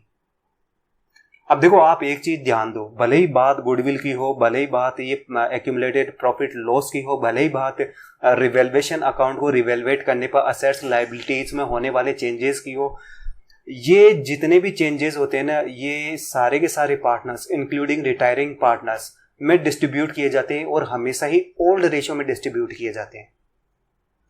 अब देखो जो यहाँ पर रिजर्व दिया है ना, इस रिजर्व की जगह पे P&L भी हो सकता था अगर उसका P&L का सीआर बैलेंस है तो, ठीक है। अब दूसरे नंबर की एंट्री देखते हैं। अगर एक्यूमुलेट लॉस है, कहने का मतलब जैसे P&L का डीआर बैलेंस, ये लॉस ही तो है, तो ये कैसे डिस्ट्रीब्यूट होगा। तो जितने भी पार्टनर्स है उन पार्टनर्स की कैपिटल को क्या करेंगे, डीआर कर देंगे, मतलब कम कर देंगे। किस रेशियो में, उनका जो ओल्ड रेशियो है उस रेशियो के अंदर। किस अमाउंट, अब देखो किस अमाउंट से करेंगे, जो भी ये एक्यूमुलेट लॉस की अमाउंट है उस अमाउंट से करेंगे। और ये जैसे कि एक्यूमुलेट लॉस का जो इसने अकाउंट माना है, यहाँ पर P&L का अकाउंट माना है, तो P&L को जैसे सीआर करेंगे तो इससे क्या होगा, ये पी एंड एल का जो अकाउंट होगा वो क्लोज हो जाएगा। क्यों? क्योंकि देखो आपने पी एंड एल को क्या माना है, एक्यूमुलेट लॉस। एक्यूमुलेट लॉस कब होता है, जब आप इसको बैलेंस शीट के बैलेंस शीट में असेट साइड आप शो कर रहे हो, मतलब इसका डीआर बैलेंस है, अब आप क्या कर रहे हो, इसको सीआर कर रहे हो, तो इसकी वजह से क्या होगा, ये अकाउंट जो होगा वो क्लोज हो जाएगा। मतलब अगर आपको प्रॉफिट को डिस्ट्रीब्यूट करना है तो पार्टनर्स की कैपिटल इंक्रीज होगी, अगर आप लॉस को डिस्ट्रीब्यूट कर रहे हो पार्टनर्स में तो उनकी कैपिटल उसी रेशियो में क्या होगी, कम हो जाएगी। इससे रिलेटेड इसने देखो आगे एक एग्जांपल दिया है, इंदर, गजेंद्र, हरिंदर, ये देखो 3 पार्टनर है एक फर्म के अंदर और उनका जो ओल्ड शेयरिंग रेशियो है 3:1 का है। और जो इंदर है वो देखो रिटायर होता है और जिस दिन ये रिटायर होता है उस दिन की जो बैलेंस शीट है ये नीचे दी हुई है। तो देखो वैसे इसने क्वेश्चन में दिया नहीं है लेकिन मैं आपको बता दूं, ये बोल रहा है कि जितने भी एक्यूमुलेटेड प्रॉफिट और लॉस है ना उनको हमें डिस्ट्रीब्यूट करना है पार्टनर्स में। तो ये किस तरीके से होगा, तो देखो इसको करने का तरीका ऐसा होता है कि सबसे पहले जो ये बैलेंस शीट दी हुई है ओल्ड बैलेंस शीट, इसमें से आप एक्यूमुलेटेड प्रॉफिट और लॉस को फाइंड आउट करो कि वो कौन कौन से है। तो देखो सबसे पहले लायबिलिटी साइड देखते हैं। तो एक तो जनरल रिजर्व है, ये एक्यूमुलेटेड प्रॉफिट होता है, ठीक है। इसके अलावा देखो लायबिलिटी में कुछ भी नहीं है। अब असेट साइड देखते हैं। तो देखो असेट साइड में भी ऐसा कुछ ही नहीं है। तो यहाँ पर सिर्फ देखो एक ही आइटम है और वो कौन सी है, जनरल रिजर्व की है। मतलब जनरल रिजर्व को डिस्ट्रीब्यूट करना है पार्टनर्स में और इसकी अमाउंट कितनी है, 90,000 की। तो देखो क्या करेंगे, नेक्स्ट पेज पे आ गया हूं मैं, जनरल रिजर्व को डीआर कर देंगे 90,000 से। तो इससे क्या होगा, इसका अकाउंट क्लोज हो जाएगा, अब ये बैलेंस शीट में शो नहीं होगी। और क्या करेंगे, जैसा कि मैंने बताया अगर प्रॉफिट को डिस्ट्रीब्यूट कर रहे हो तो कैपिटल इंक्रीज होगी। तो आप इन तीनों पार्टनर्स की, इंदर, गजेंद्र और हरिंदर, इनकी कैपिटल को आप इंक्रीज कर दो किस रेशियो में, जो इनका ओल्ड शेयरिंग रेशियो है, जो कि देखो क्वेश्चन में ये दिया हुआ है 3:1 का। तो ये 3:1 के रेशियो में डिस्ट्रीब्यूट कर दो। तो जिससे क्या होगा, इंदर की कैपिटल 45,000 से इंक्रीज हो जाएगी, गजेंद्र की 30,000 से और जो हरिंदर है उसकी 15,000 से इंक्रीज हो जाएगी। और देखो जैसा कि मैंने अभी पहले भी बताया कि ये सारे डिस्ट्रीब्यूशन हमेशा ओल्ड शेयरिंग रेशियो के अंदर ही होते हैं। अब देखो अगला पॉइंट देखते हैं। जब कोई पार्टनर फाइनेंशियल ईयर के बीच में रिटायर होता है तो उस समय किस तरीके से जो होता है एडजस्टमेंट किया जाता है इसकी अमाउंट का। तो इसके लिए तो देखो अगर कोई पार्टनर जैसे फाइनेंशियल ईयर के एंड में होता है तब तो कोई कॉम्प्लिकेशन नहीं होती, लेकिन अगर जैसे कि फाइनेंशियल ईयर के बीच में मिडिल में अगर वो जैसे कि रिटायर हो रहा है तो कई प्रॉब्लम जो होती है वो देखो क्रिएट हो जाती है। जैसे जितनी भी उसने ड्राइंग की है रिटायरिंग पार्टनर ने, कितने की ड्राइंग की हुई है और उसके ऊपर जो है ड्राइंग के ऊपर जैसे कि अगर पार्टनरशिप डीड में लिखा हुआ है कि इंटरेस्ट लिया जाएगा, तो जिस दिन वो रिटायर फाइनेंशियल ईयर के बिगिनिंग से लेके उस दिन तक, जिस दिन वो रिटायर हो रहा है उस दिन तक का ड्राइंग के ऊपर इंटरेस्ट कितना बनेगा। ऐसे ही जैसे अगर फर्म जो है वो कैपिटल के ऊपर इंटरेस्ट दे रही है तो इस कैपिटल के ऊपर रिटायरिंग की फाइनेंशियल ईयर के बिगिनिंग से लेके रिटायरिंग जब रिटायर हो रहा है उस डेट तक कितना इंटरेस्ट बनेगा उसकी कैपिटल पे। और देखो इन सब से बढ़ के जो इन सब में सबसे ज्यादा कॉम्प्लिकेटेड वो है प्रॉफिट एंड लॉस अकाउंट के अकॉर्डिंग उसका जो कितना प्रॉफिट बनेगा। जैसे अपन क्या करते हैं, प्रॉफिट एंड लॉस अकाउंट को कम बनाते हैं फाइनेंशियल ईयर के एंडिंग में, लेकिन अगर वो मिड में रिटायर हो रहा है मिडिल में तो उसके लिए कितना कैलकुलेशन कैसे करेंगे, इस प्रॉफिट एंड लॉस अकाउंट में उसका कितना शेयर है उस टाइम पीरियड के लिए, फाइनेंशियल ईयर के बिगिनिंग से लेके जब ये रिटायर हो रहा है उस डेट तक के लिए इसका प्रॉफिट के अंदर या फिर लॉस होता है तो लॉस के अंदर कितना शेयर बनेगा। तो देखो इसी से रिलेटेड इसने नीचे एक एग्जाम्पल दिया है। तो देखो मायरा, सबनम और ये विपुल क्या है, 3 पार्टनर है एक फर्म के अंदर और इनका जो प्रॉफिट शेयरिंग रेशियो है वो 5:1 का है। और जो इनका फाइनेंशियल ईयर मार्च 31 2019 को जो एंड हुआ है, इसका जो प्रॉफिट है मतलब नेट प्रॉफिट वो 1 लाख का है। आगे ये बोल रहा है विपुल क्या है, रिटायर होने की सोचता है, मतलब वो रिटायर हो जाता है जून 30 2019 को। तो देखो ये फाइनेंशियल ईयर के मिड के अंदर मिडिल में क्या हुआ है, रिटायर हुआ है। तो न्यू प्रॉफिट शेयरिंग जो रेशियो है वो 1:1 का है। तो कहने का मतलब ये रिमेनिंग पार्टनर्स का ही होगा, मतलब ये रेशियो जो है वो मायरा और सबनम का है। तो देखो इसने दिया है कि अप्रैल 1 2019 से लेके जून 30 2019 तक प्रॉफिट में जो ये रिटायर होने वाला पार्टनर विपुल है इसका कितना शेयर होगा और उस शेयर की अमाउंट क्या होगी वो किस तरीके से कैलकुलेट करेंगे।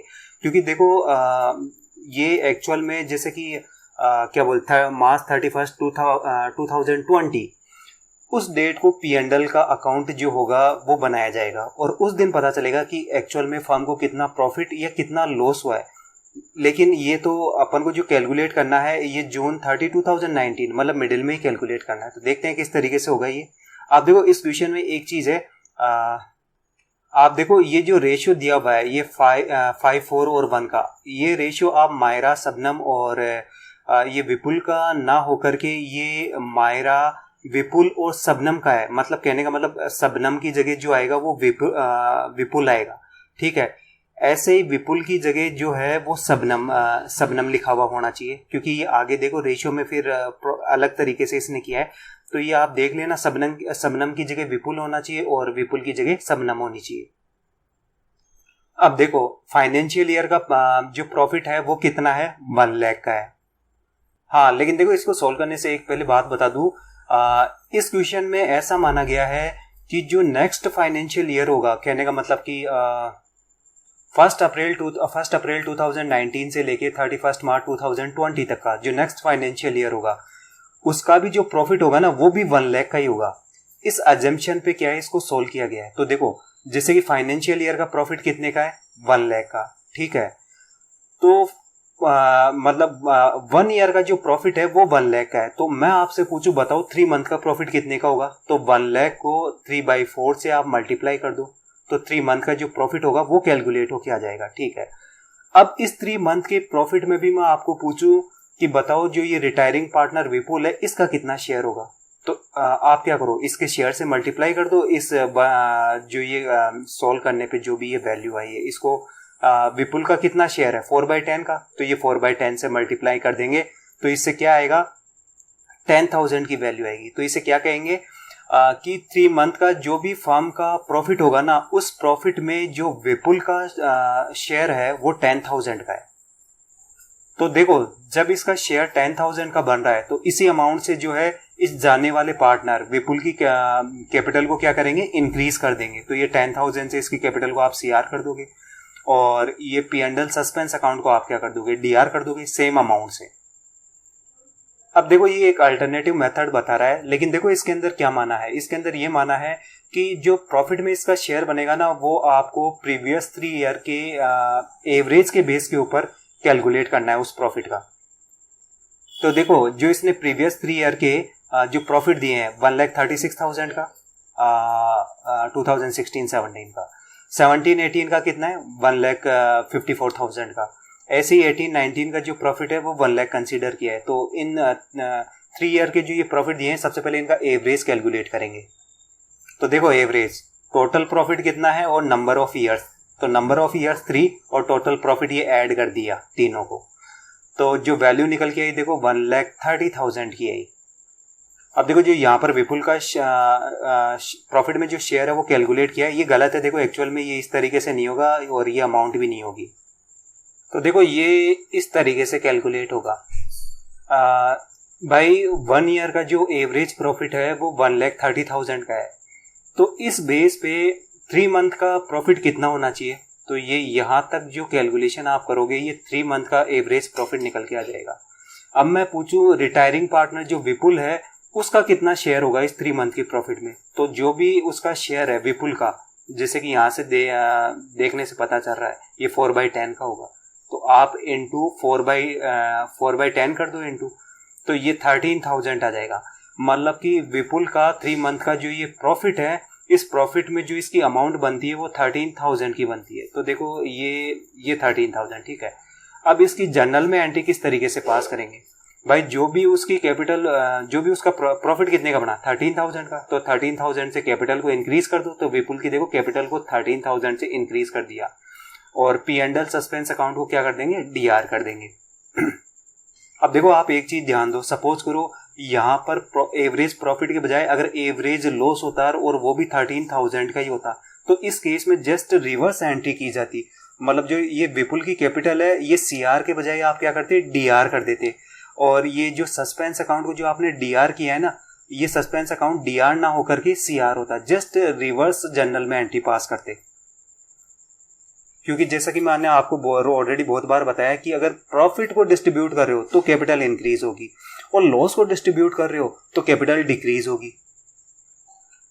अब देखो ये तीसरे नंबर की कंडीशन बता रहा है। अब इसके अंदर ये बोल रहा है कि जब हमें जो ये प्रॉफिट है 3 मंथ का, ये कैलकुलेट करना है सेल्स के बेस पे।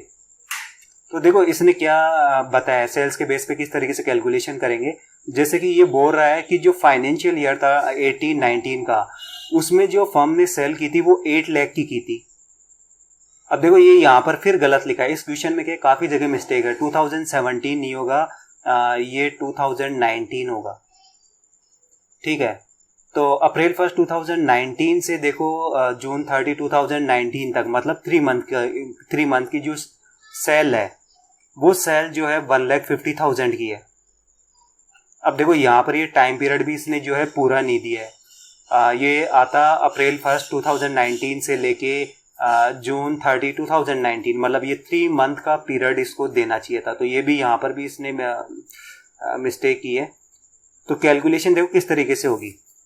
अब देखो एक ऊपर मैं आपको एक बात बताना भूल गया, ये यहाँ पर अप्रैल 7 लिखा हुआ है ना, ये 7 नहीं आएगा, देखो ये 1 आएगा। अप्रैल 1 से जो करना है टाइम पीरियड का कैलकुलेट करना है।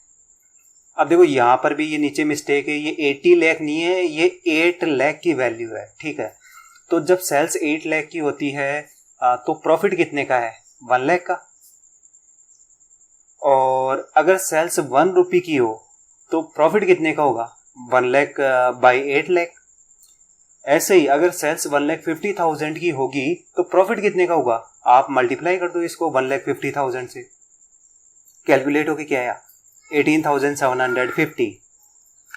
अब विपुल का जो ये प्रॉफिट हुआ है 18,750, जो ये 3 मंथ का जो ये प्रॉफिट निकल के आया है, इसमें विपुल का जो प्रॉफिट होगा वो कितना होगा, देखो कैलकुलेशन नहीं दी है इसने। तो ये देखो ये इस तरीके से कैलकुलेट होगा भाई, 3 मंथ का टोटल प्रॉफिट कितना है 18,750, और जो ये विपुल है इसका प्रॉफिट में शेयर कितने का है 4/10 का, तो 4/10 से मल्टीप्लाई करेंगे तो कितना आएगा 7,500। मतलब जो ये 3 मंथ का प्रॉफिट है, प्रॉफिट में विपुल का जो अमाउंट बनती है वो 7,500 की बनती है। तो क्या करेंगे, इसी अमाउंट से विपुल की कैपिटल को आप बढ़ा दो, इंक्रीज कर दो। तो ये देखो विपुल की कैपिटल को इंक्रीज किया 7,500 से, और सस्पेंस अकाउंट को क्या कर देंगे, डीआर कर देंगे सेम अमाउंट से। तो देखो यहाँ पर हमने क्या है 3 अलग अलग कंडीशन को माना है। पहली कंडीशन में तो ये माना है कि जो नेक्स्ट ईयर का जो प्रॉफिट होगा वो जो करंट ईयर में प्रॉफिट हुआ है ना वही प्रॉफिट होगा। दूसरी कंडीशन में हमने क्या माना है कि लास्ट 3 ईयर के जो प्रॉफिट हुए उनके एवरेज के बेस पे कैलकुलेशन की है। तीसरी कंडीशन में अपन ने क्या किया, सेल्स के बेस के ऊपर कैलकुलेशन की जा रही है। तो क्वेश्चन में जो होगा, क्वेश्चन को देख करके कि वो कौन सी कंडीशन दे रहा है, उस बेस पे प्रॉफिट में उसका कितना शेयर बनेगा ये कैलकुलेट किया जाएगा। अब देखो यहाँ पर ये इसने नीचे एंट्रीज दी है कि किस तरीके से जर्नल में एंट्री पास की जाती है। तो देखो इनको समझाने से पहले आप एक एग्जांपल मेरा ध्यान में रखो, उसी के अकॉर्डिंग मैं इनको क्या करूंगा आपको एक्सप्लेन करूंगा। सपोज करो जैसे एक फर्म में 3 पार्टनर है ए, बी और सी, ठीक है, और इनका जो शेयरिंग रेशियो है वो 1:1 का है, ठीक है। सी जो होता है वो रिटायर हो जाता है, और ए बी का जो गेनिंग रेशियो है, ठीक है, वो 1:1 का है। और सपोज करो जो सी है वो फाइनेंशियल ईयर के बिगिनिंग से लेके जब ये रिटायर होता है तब तक सिर्फ 3 मंथ होते हैं, ठीक है। और उस 3 मंथ का जो प्रॉफिट होता है वो 9,000 का होता है फर्म का, ठीक है। तो फर्म का 3 मंथ का जो ये प्रॉफिट है ये 9,000 का है। तो ये मैंने माना है, इसके अकॉर्डिंग देखते हैं। अब ये पहले नंबर की एंट्री देखते हैं। रिटायरिंग पार्टनर की कैपिटल को सीआर करना है। जो भी उसका ये 9,000 का जो ये प्रॉफिट हुआ है ना, इस 9,000 के प्रॉफिट में जो भी इसकी अमाउंट बनती है उस अमाउंट से, तो ये कितनी बनेगी देखो 1/3 9,000 का, जैसे ये ओल्ड रेशियो 1:1 का है, तो 9,000 का जो 1/3 होगा वो कितना होगा 3,000 की वैल्यू आ जाएगी। तो ये कैपिटल जो होगी देखो सीआर इंक्रीज हो जाएगी 3,000 से, और ये सस्पेंस अकाउंट डीआर होगा वही 3,000 से। अब देखो नेक्स्ट पेज पे आ गया हूँ, ये सेकंड नंबर की एंट्री देखते हैं। अब जो ये सस्पेंस का अकाउंट है इसको इसने वापस क्या कर दिया, सीआर कर दिया। कितने से, वही 3000 की अमाउंट से होगा। तो इस वजह से क्या होगा, ये अकाउंट क्लोज हो जाएगा। और गेनिंग पार्टनर्स कैपिटल अकाउंट, तो देखो गेनिंग रेशियो क्या है, जैसा मैंने बताया 1:1 का रेशियो है। तो जो ए है, ए की कैपिटल जो होगी डीआर होगी, कितने से, 1500 से। ऐसे ही जो बी है, बी की कैपिटल भी डीआर होगी और वही 1500 से।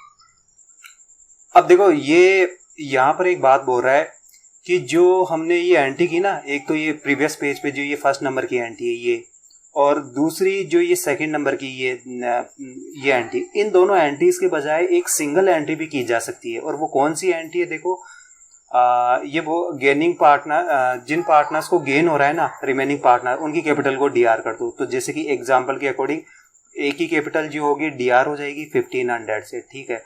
ऐसे ही जो बी है, बी की कैपिटल भी जो होगी डीआर हो जाएगी 1500 से।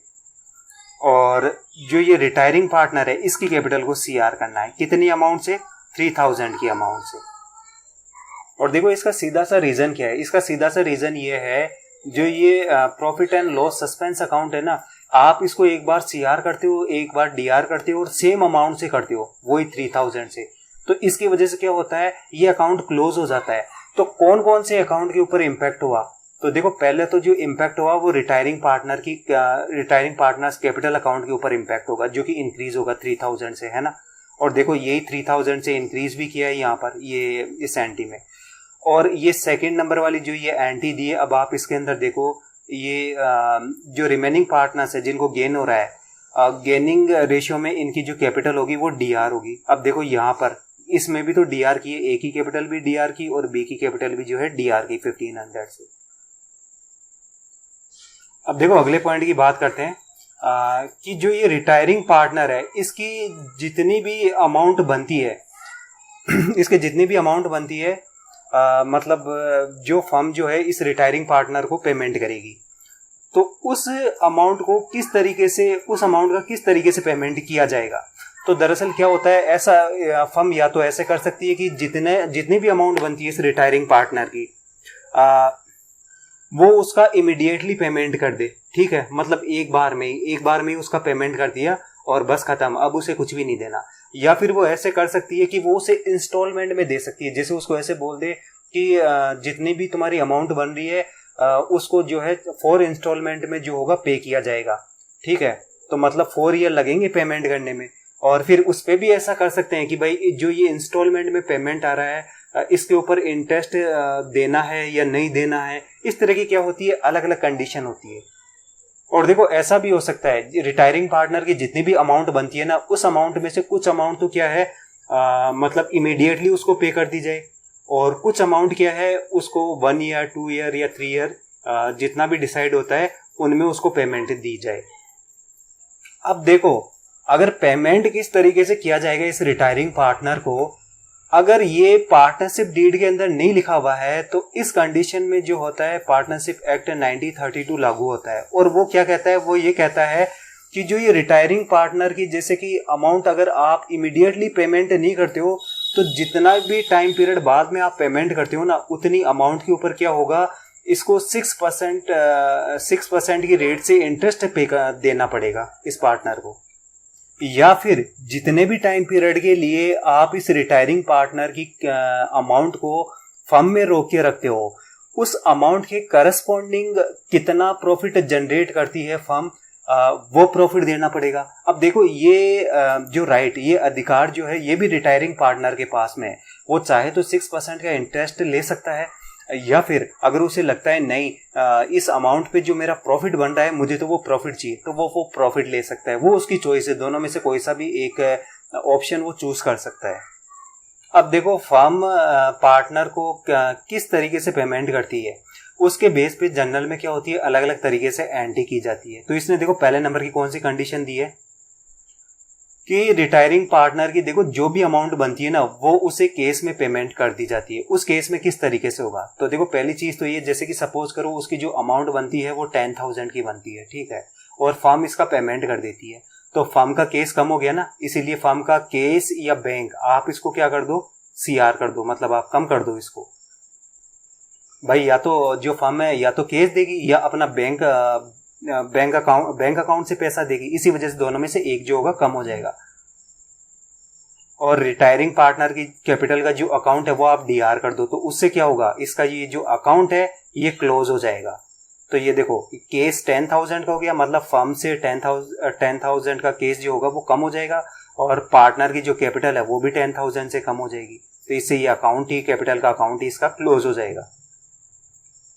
दूसरे नंबर की कंडीशन देखते हैं। अब इसमें देखो क्या है, फर्म अगर रिटायरिंग पार्टनर को ऐसे बोलती है कि नहीं अभी हमारे पास केस नहीं है पूरा, मतलब रिमेनिंग पार्टनर्स बोलते हैं रिटायरिंग पार्टनर को, तो हम आपकी अमाउंट को जैसे कि जो है 3 ईयर या 4 ईयर में पेमेंट कर देंगे। तो क्या हुआ, तो देखो क्या होगा, वो इसकी जो ये कैपिटल है, कैपिटल को लोन के अकाउंट में क्या करेंगे, ट्रांसफर कर देंगे।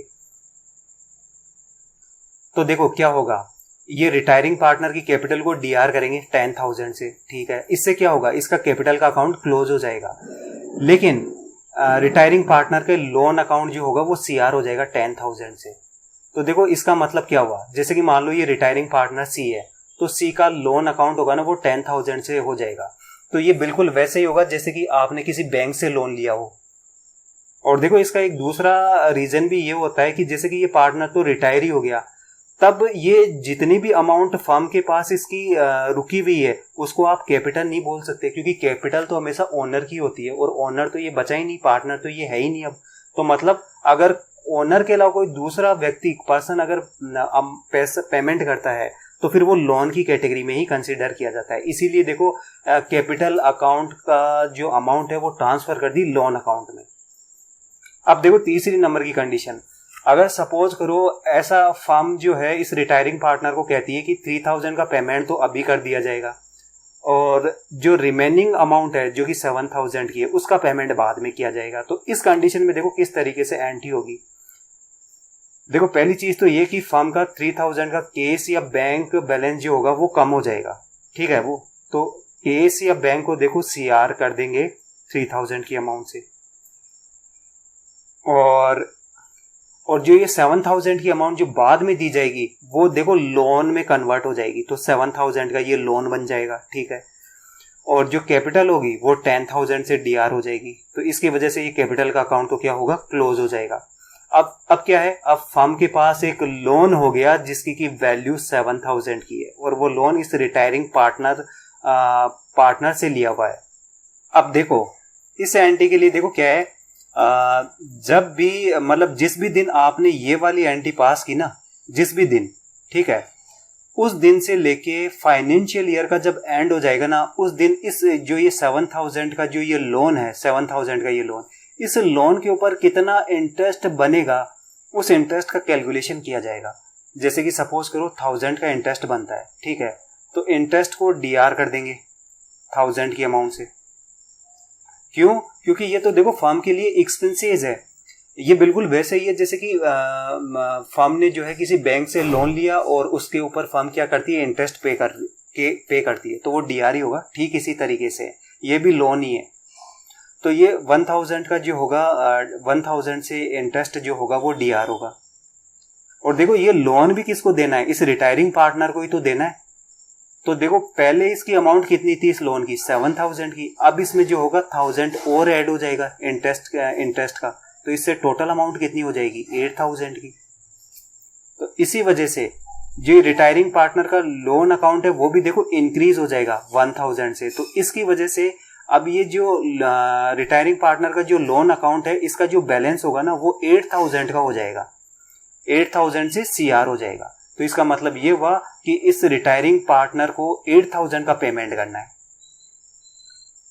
अब देखो ये बी नंबर की एंट्री देखते हैं, लेकिन देखो बी नंबर की एंट्री करने से पहले जो कंडीशन है वो ये है, देखिए जैसे कि सपोज करो ये 7,000 का जो ये लोन था, इस लोन के लिए ऐसे माना गया कि ये जो लोन है ये 2 इंस्टॉलमेंट में पे किया जाएगा, मतलब कि एवरी ईयर 3,500 का पेमेंट किया जाएगा, ठीक है। इस 3,500 के पेमेंट के साथ में जो भी इंटरेस्ट बनता है ना वो उसका भी पेमेंट किया जाएगा। तो देखो यहां पर कितना आएगा,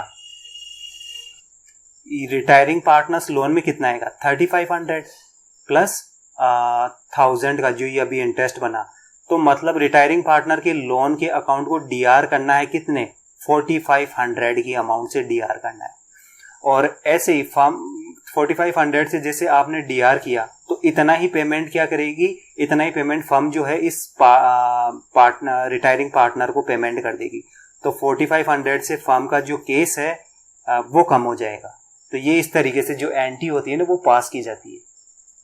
अब देखो नोट में ये बात बोल रहा है जो बैलेंस होता है रिटायरिंग पार्टनर से जो लोन लिया हुआ है, ठीक है, उस लोन को आपको क्या करना पड़ता है, बैलेंस शीट की जो लायबिलिटी साइड है उधर शो करना पड़ता है। जो भी इस अकाउंट का बैलेंस होगा ना उस अमाउंट से शो करना पड़ेगा। और कब तक करना पड़ेगा, जब तक कि इसका पूरा पेमेंट नहीं हो जाता तब तक शो करना पड़ेगा।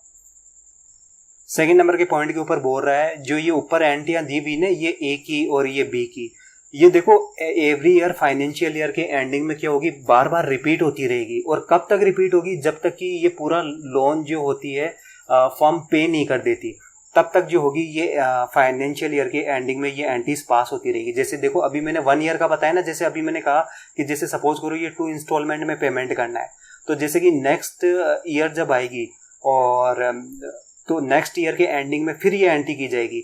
मतलब नेक्स्ट ईयर के एंडिंग पे फिर इंटरेस्ट का कैलकुलेशन किया जाएगा कि कितना इंटरेस्ट बनता है, जो भी लोन अकाउंट का बैलेंस है ना उसके बेस के ऊपर।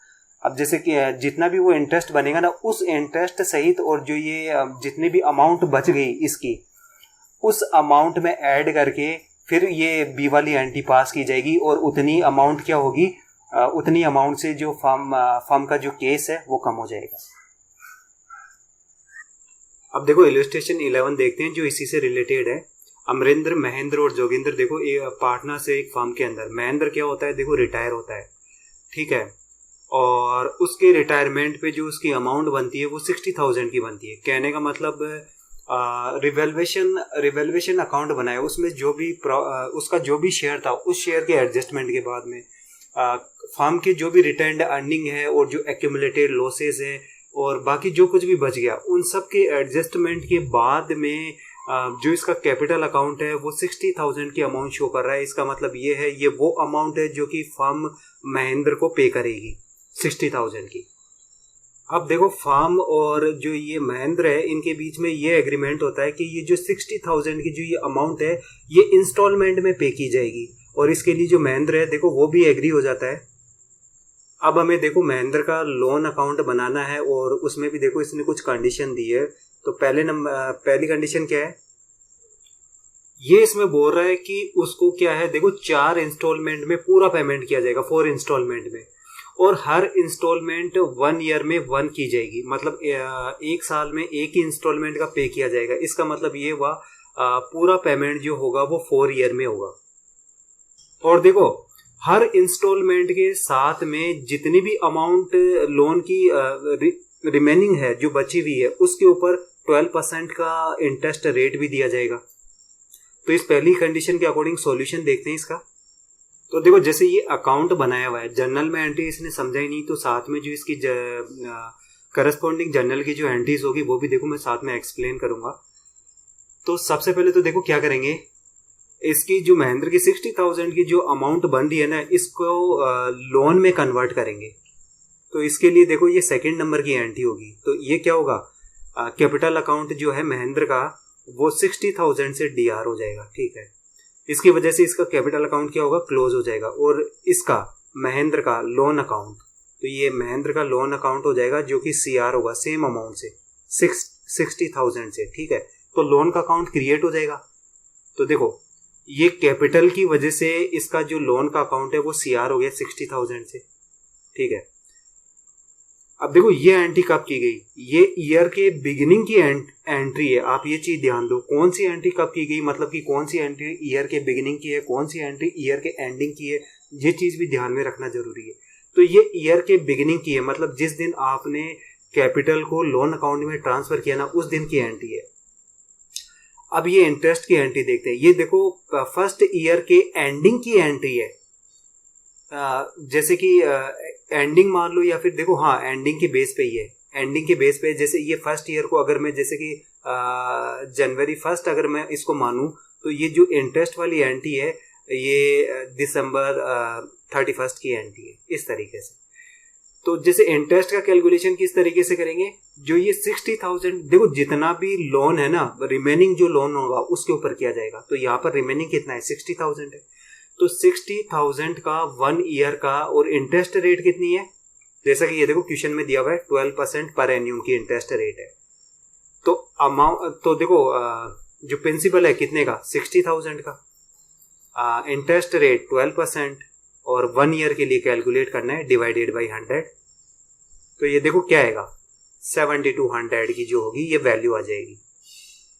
तो देखो इस 7200 की वैल्यू के लिए कौन सी जर्नल की एंट्री पास की जाएगी, देखो ये वाली एंट्री, ये वाली जो एंट्री है वो पास की जाएगी। तो ये जैसे इंटरेस्ट का जो अकाउंट है वो डीआर हो जाएगा 7200 से, ऐसे ही जो महेंद्र का लोन का अकाउंट है वो सीआर हो जाएगा 7200 से। तो जो ये लोन का अकाउंट है वो इंक्रीज हो जाएगा 7200 से। तो ये देखो 7200 से ये इंक्रीज हो गया यहाँ पर। अब देखो जैसे कि क्वेश्चन में दिया हुआ है कि 4 इंस्टॉलमेंट में जो है वो पेमेंट करना है, इसका मतलब ये हुआ 60,000 डिवाइडेड बाई 4। तो एवरी ईयर जो है 15,000 के प्रिंसिपल, 15,000 का प्रिंसिपल प्लस जितना भी लोन है उस लोन पे जितना भी इंटरेस्ट बन रहा है ना, वो इन दोनों का टोटल क्या होगा, पे किया जाएगा। तो देखो यही एंट्री जो है यहाँ पर की है, और ये एंट्री कब की गई है, फर्स्ट ईयर के एंडिंग में की गई है। तो देखो वही प्रिंसिपल की अमाउंट कितनी, वही इंस्टॉलमेंट की अमाउंट 15,000 की, और लोन जो भी लोन था, लोन के ऊपर कितना इंटरेस्ट बना, 7200 का, जो देखो अभी अपन ने ये कैलकुलेट किया 7200 का। ऐड कर देंगे दोनों का, कितना आया, तो इन दोनों को ऐड करेंगे तो क्या आएगा, 22,200 आ जाएगा। और इसके करस्पॉन्डिंग जो जर्नल की एंट्री होगी वो कौन सी होगी, ये वाली एंट्री हो जाएगी। तो देखो लोन के अकाउंट को, महेंद्र के लोन के अकाउंट को डीआर कर देंगे ये 22,200 से, ठीक है। और मतलब ये पेमेंट किया है फर्म ने, तो इस वजह से फर्म का जो केस होगा वो कम हो जाएगा, तो जो केस होगा वो सीआर हो जाएगा, सेम अमाउंट 22,200 से, ये एंट्री पास हो जाएगी।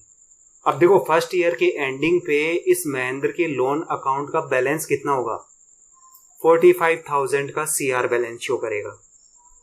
अब देखो मैं नेक्स्ट पेज पे आ गया हूं। तो देखो जो फर्स्ट ईयर का जो क्लोजिंग बैलेंस था वो सेकेंड ईयर का ओपनिंग बैलेंस होगा। तो देखो सेम अमाउंट 45,000, तो सेकेंड ईयर का जो ओपनिंग बैलेंस है वो 45,000 है, बिल्कुल वही जो कि फर्स्ट ईयर का क्लोजिंग बैलेंस था, ठीक है।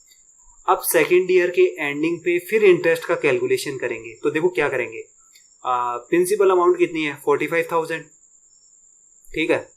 45,000 का इंटरेस्ट रेट वही 12%, और 1 ईयर के लिए कैलकुलेशन करना है, डिवाइडेड बाई आप 100 कर दो, तो ये कैलकुलेट करने पे क्या आएगा, 5400। तो देखो ये जो इंटरेस्ट है, इंटरेस्ट के लिए कौन सी एंट्री पास की जाएगी, इंटरेस्ट के लिए देखो ये वाली एंट्री पास की जाएगी। अब देखो इस सेकेंड ईयर के एंडिंग में जो फर्म पेमेंट करेगी कितने का, इंस्टॉलमेंट में अमाउंट एवरी ईयर इंस्टॉलमेंट कितने की है, 15,000 की, प्लस कितना इंटरेस्ट बना इस बार का, 5400 का, दोनों को ऐड कर देंगे तो क्या आएगा, 20,400। तो फर्म जो है 20,400 का महेंद्र को पेमेंट करेगी। तो इसके लिए देखो ये वाली, ये बी नंबर की जो एंट्री है ये पास करेंगे। अब देखो सेकेंड ईयर का क्लोजिंग बैलेंस कितना है इस लोन के अकाउंट का, 30,000 का सीआर बैलेंस, तो यही बैलेंस थर्ड ईयर का ओपनिंग बैलेंस हो जाएगा, ठीक है। यही देखो 30,000 आ गया। अब जो थर्ड ईयर के एंडिंग पे फिर इंटरेस्ट का कैलकुलेशन करेंगे, तो 30,000 का 12% इंटरेस्ट रेट से 1 ईयर के लिए इंटरेस्ट कितना बनेगा, ये 3600 का इंटरेस्ट बनेगा, ठीक है। अब इस थर्ड ईयर के एंडिंग पे जब फर्म पेमेंट करेगी तो कितने का पेमेंट करेगी, इंस्टॉलमेंट कितने की, 15,000 की, इंटरेस्ट इस बार का कितना बना, 3600 का, दोनों को ऐड कर देंगे कितनी अमाउंट आएगी, 18,600 की। तो इसकी वजह से देखो ये फिर वो वाली, ये वाली दोनों, ये फर्स्ट नंबर की, ये सेकंड, बस यही एंट्री क्या होगी, देखो बार बार रिपीट होती रहेगी, तो ये एंट्री पास कर देंगे। तो थर्ड ईयर का जो क्लोजिंग बैलेंस होगा वो कितने का, 15,000 का। तो जो ये क्लोजिंग बैलेंस है ये फोर्थ ईयर का ओपनिंग बैलेंस हो जाएगा, ये देखो ये 15,000 का ओपनिंग बैलेंस हो गया। अब फोर्थ ईयर के एंडिंग पे फिर इंटरेस्ट का कैलकुलेशन करेंगे, तो 15,000 का 12% से 1 ईयर का इंटरेस्ट जो बनेगा वो 1800 का बनेगा, ठीक है। अब फोर्थ ईयर में जब पेमेंट किया जाएगा, फर्म जो पेमेंट करेगी वो कितने का करेगा, इंस्टॉलमेंट कितने का, 15,000 का। इस बार का इंटरेस्ट कितना बना, 1800 का। दोनों को ऐड करेंगे क्या आएगा, 16,800 का। अब आप एक चीज ध्यान दो, यहाँ पर जो नीचे है यहाँ पर बैलेंस सीडी नहीं आएगा, क्योंकि कुछ भी नहीं बचा है इस बार, कोई बैलेंसिंग फिगर है ही नहीं। अब आप जैसे कि ये डीआर साइड का टोटल करोगे तो क्या आएगा, 16,800 और इधर का भी 16,800, और बैलेंसिंग फिगर कोई है नहीं। इसका मतलब ये हुआ कि अब ये जो महेंद्र का लोन का जो अकाउंट था वो क्लोज हो गया है, अब महेंद्र को कुछ भी नहीं चुकाएगी फर्म। अब देखो दूसरे नंबर का कंडीशन इसने क्या दी है, जो पेमेंट करना है देखो वो 3 ईयर की इंस्टॉलमेंट में करना है एक तो, ठीक है, और हर इंस्टॉलमेंट की जो अमाउंट है वो 20,000 की है। और देखो इसी अमाउंट में जो है 12% का जो इंटरेस्ट है वो भी इंक्लूड है। अब देखो इस चीज का क्या मतलब है, आपको ये नहीं समझना कि ये जो 20,000 की अमाउंट है इसमें सिर्फ प्रिंसिपल अमाउंट ही है और जो इंटरेस्ट होगा वो भी ऐड करना होगा, नहीं, ऐसा नहीं है। इसमें जो ये 20,000 की अमाउंट है ना, इस 20,000 में ही प्रिंसिपल भी है और इसमें ही जो है इंटरेस्ट भी इंक्लूड है। दोनों को जब आप ऐड करोगे ना, तब जो इंस्टॉलमेंट की अमाउंट आएगी ना वो 20,000 की है। जबकि जो ऊपर वाले में जैसे अपन ने किया तो इसमें इंस्टॉलमेंट की जो अमाउंट थी वो देखो 15,000 की थी, और इसमें क्या कर रहे थे अपन, इंटरेस्ट भी ऐड कर रहे थे। यहाँ पर थोड़ा अलग है, ये 20,000 में दोनों ही इन्वॉल्व होके। और फोर्थ ईयर में देखो क्या करना है, फोर्थ ईयर में जो भी अमाउंट बच गई ना वो इंटरेस्ट सहित क्या करनी है, हमें पे करनी है। तो देखो इसका सॉल्यूशन देखते हैं ये किस तरीके से होगा। तो देखो सबसे पहले तो क्या करेंगे, देखो सबसे पहले ये सेकंड नंबर वाली एंट्री पास करेंगे, वही 60,000 की अमाउंट वाली, ठीक है। कैपिटल का अकाउंट क्लोज कर देंगे, लोन के अकाउंट को क्रिएट कर देंगे 60,000 की अमाउंट से। तो इस वजह से ये देखो इसका जो लोन का अकाउंट है वो 60,000 से ओपन हो जाएगा। अब जैसे 60,000 पे, अब देखो फर्स्ट ईयर के एंडिंग पे कैलकुलेशन करेंगे इंटरेस्ट का, तो 60,000 की अमाउंट पे 12% की इंटरेस्ट रेट से 1 ईयर का इंटरेस्ट कितना बनेगा, 7,200 का, ठीक है। अब इसी फर्स्ट ईयर के एंडिंग पे जो होगा वो पेमेंट किया जाएगा, तो पेमेंट के लिए कौन सी एंट्री होगी, ये वाली एंट्री होगी। तो इसमें देखो यही बात है, क्वेश्चन में जैसे कि क्या बोला था कि जो इंस्टॉलमेंट की अमाउंट है वो 20,000 की है और इस 20,000 में प्रिंसिपल और इंटरेस्ट दोनों ही इंक्लूड है। तो ये देखो जो पेमेंट किया वो 20,000 का कर दिया, तो इन दोनों के लिए जो ये इंटरेस्ट जो ये क्रिएट की इंटरेस्ट जो बना और जो इसका पेमेंट किया बैंक से, उसके लिए देखो कौन सी एंट्री पास की जाएगी, ये वाली, ये ए और बी, ये दोनों। जब इंटरेस्ट के लिए एंट्री पास करोगे तो ये ए वाली हो जाएगी, और जब पेमेंट करोगे बैंक से तो उसके लिए ये वाली एंट्री हो जाएगी। तो देखो एंट्री बिल्कुल उसी तरीके से जो ये पिछले अकाउंट में अपन ने किया ना, उसी तरीके से बस एंट्री पास करनी है। तो ये 20,000 का हो गया। अब फर्स्ट ईयर के एंडिंग, फर्स्ट ईयर का क्लोजिंग बैलेंस कितना है, 47,200 का। यही देखो सेकेंड ईयर का ओपनिंग बैलेंस हो जाएगा 47,200, सेम अमाउंट से। अब सेकेंड ईयर के एंडिंग पे इंटरेस्ट को कैसे कैलकुलेट करेंगे, 47,200 का 12% इंटरेस्ट रेट पे 1 ईयर का इंटरेस्ट कितना होगा, 5,664 का होगा, ठीक है। तो इंटरेस्ट की देखो जो जनरल में एंट्री की जाएगी वो ये वाली की जाएगी, ठीक है। फिर उसके बाद में सेकेंड ईयर के एंडिंग पे क्या होगा, पेमेंट किया जाएगा। जो इंस्टॉलमेंट की अमाउंट है ना 20,000 की, उसका पेमेंट कर देंगे।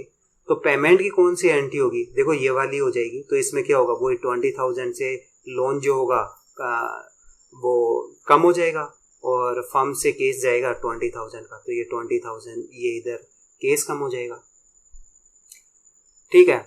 अब जो सेकेंड ईयर के एंडिंग पे क्लोजिंग बैलेंस कितने का होगा, 32,864 का, और यही थर्ड ईयर का ओपनिंग बैलेंस होगा, ये देखो 32,864 का। अब थर्ड ईयर के एंडिंग पे फिर इंटरेस्ट का कैलकुलेशन करेंगे, तो 32,864 का 12% इंटरेस्ट रेट से 1 ईयर का जो इंटरेस्ट कैलकुलेट होके आएगा वो आएगा 3,944 का। और देखो इसी थर्ड ईयर के एंडिंग पे जब पेमेंट किया जाएगा तो बैंक बैलेंस जो होगा वो कम हो जाएगा 20,000 से, ठीक है। और थर्ड ये सारी एंट्रीज पास करने के बाद में इस लोन के अकाउंट का क्लोजिंग बैलेंस कितना होगा 16,808 का। अब देखो यही फोर्थ ईयर का ओपनिंग बैलेंस हो जाएगा 16,808। अब देखो जैसा कि क्वेश्चन में बोला था कि फोर्थ ईयर पे क्या करना है, फोर्थ ईयर पे जो भी आपको अमाउंट बच जाए ना वो अमाउंट प्लस जो भी इंटरेस्ट बन रहा है उन दोनों का आपको क्या करना है, पेमेंट करना है फोर्थ ईयर में। तो देखो यही करेंगे यहाँ पर भी।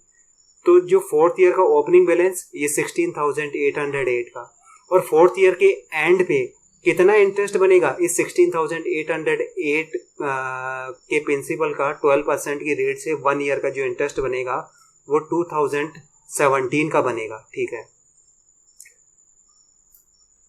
तो ये प्रिंसिपल अमाउंट एक तरीके से और ये जो है इंटरेस्ट की अमाउंट दोनों का टोटल कितने का होगा 18,825 का।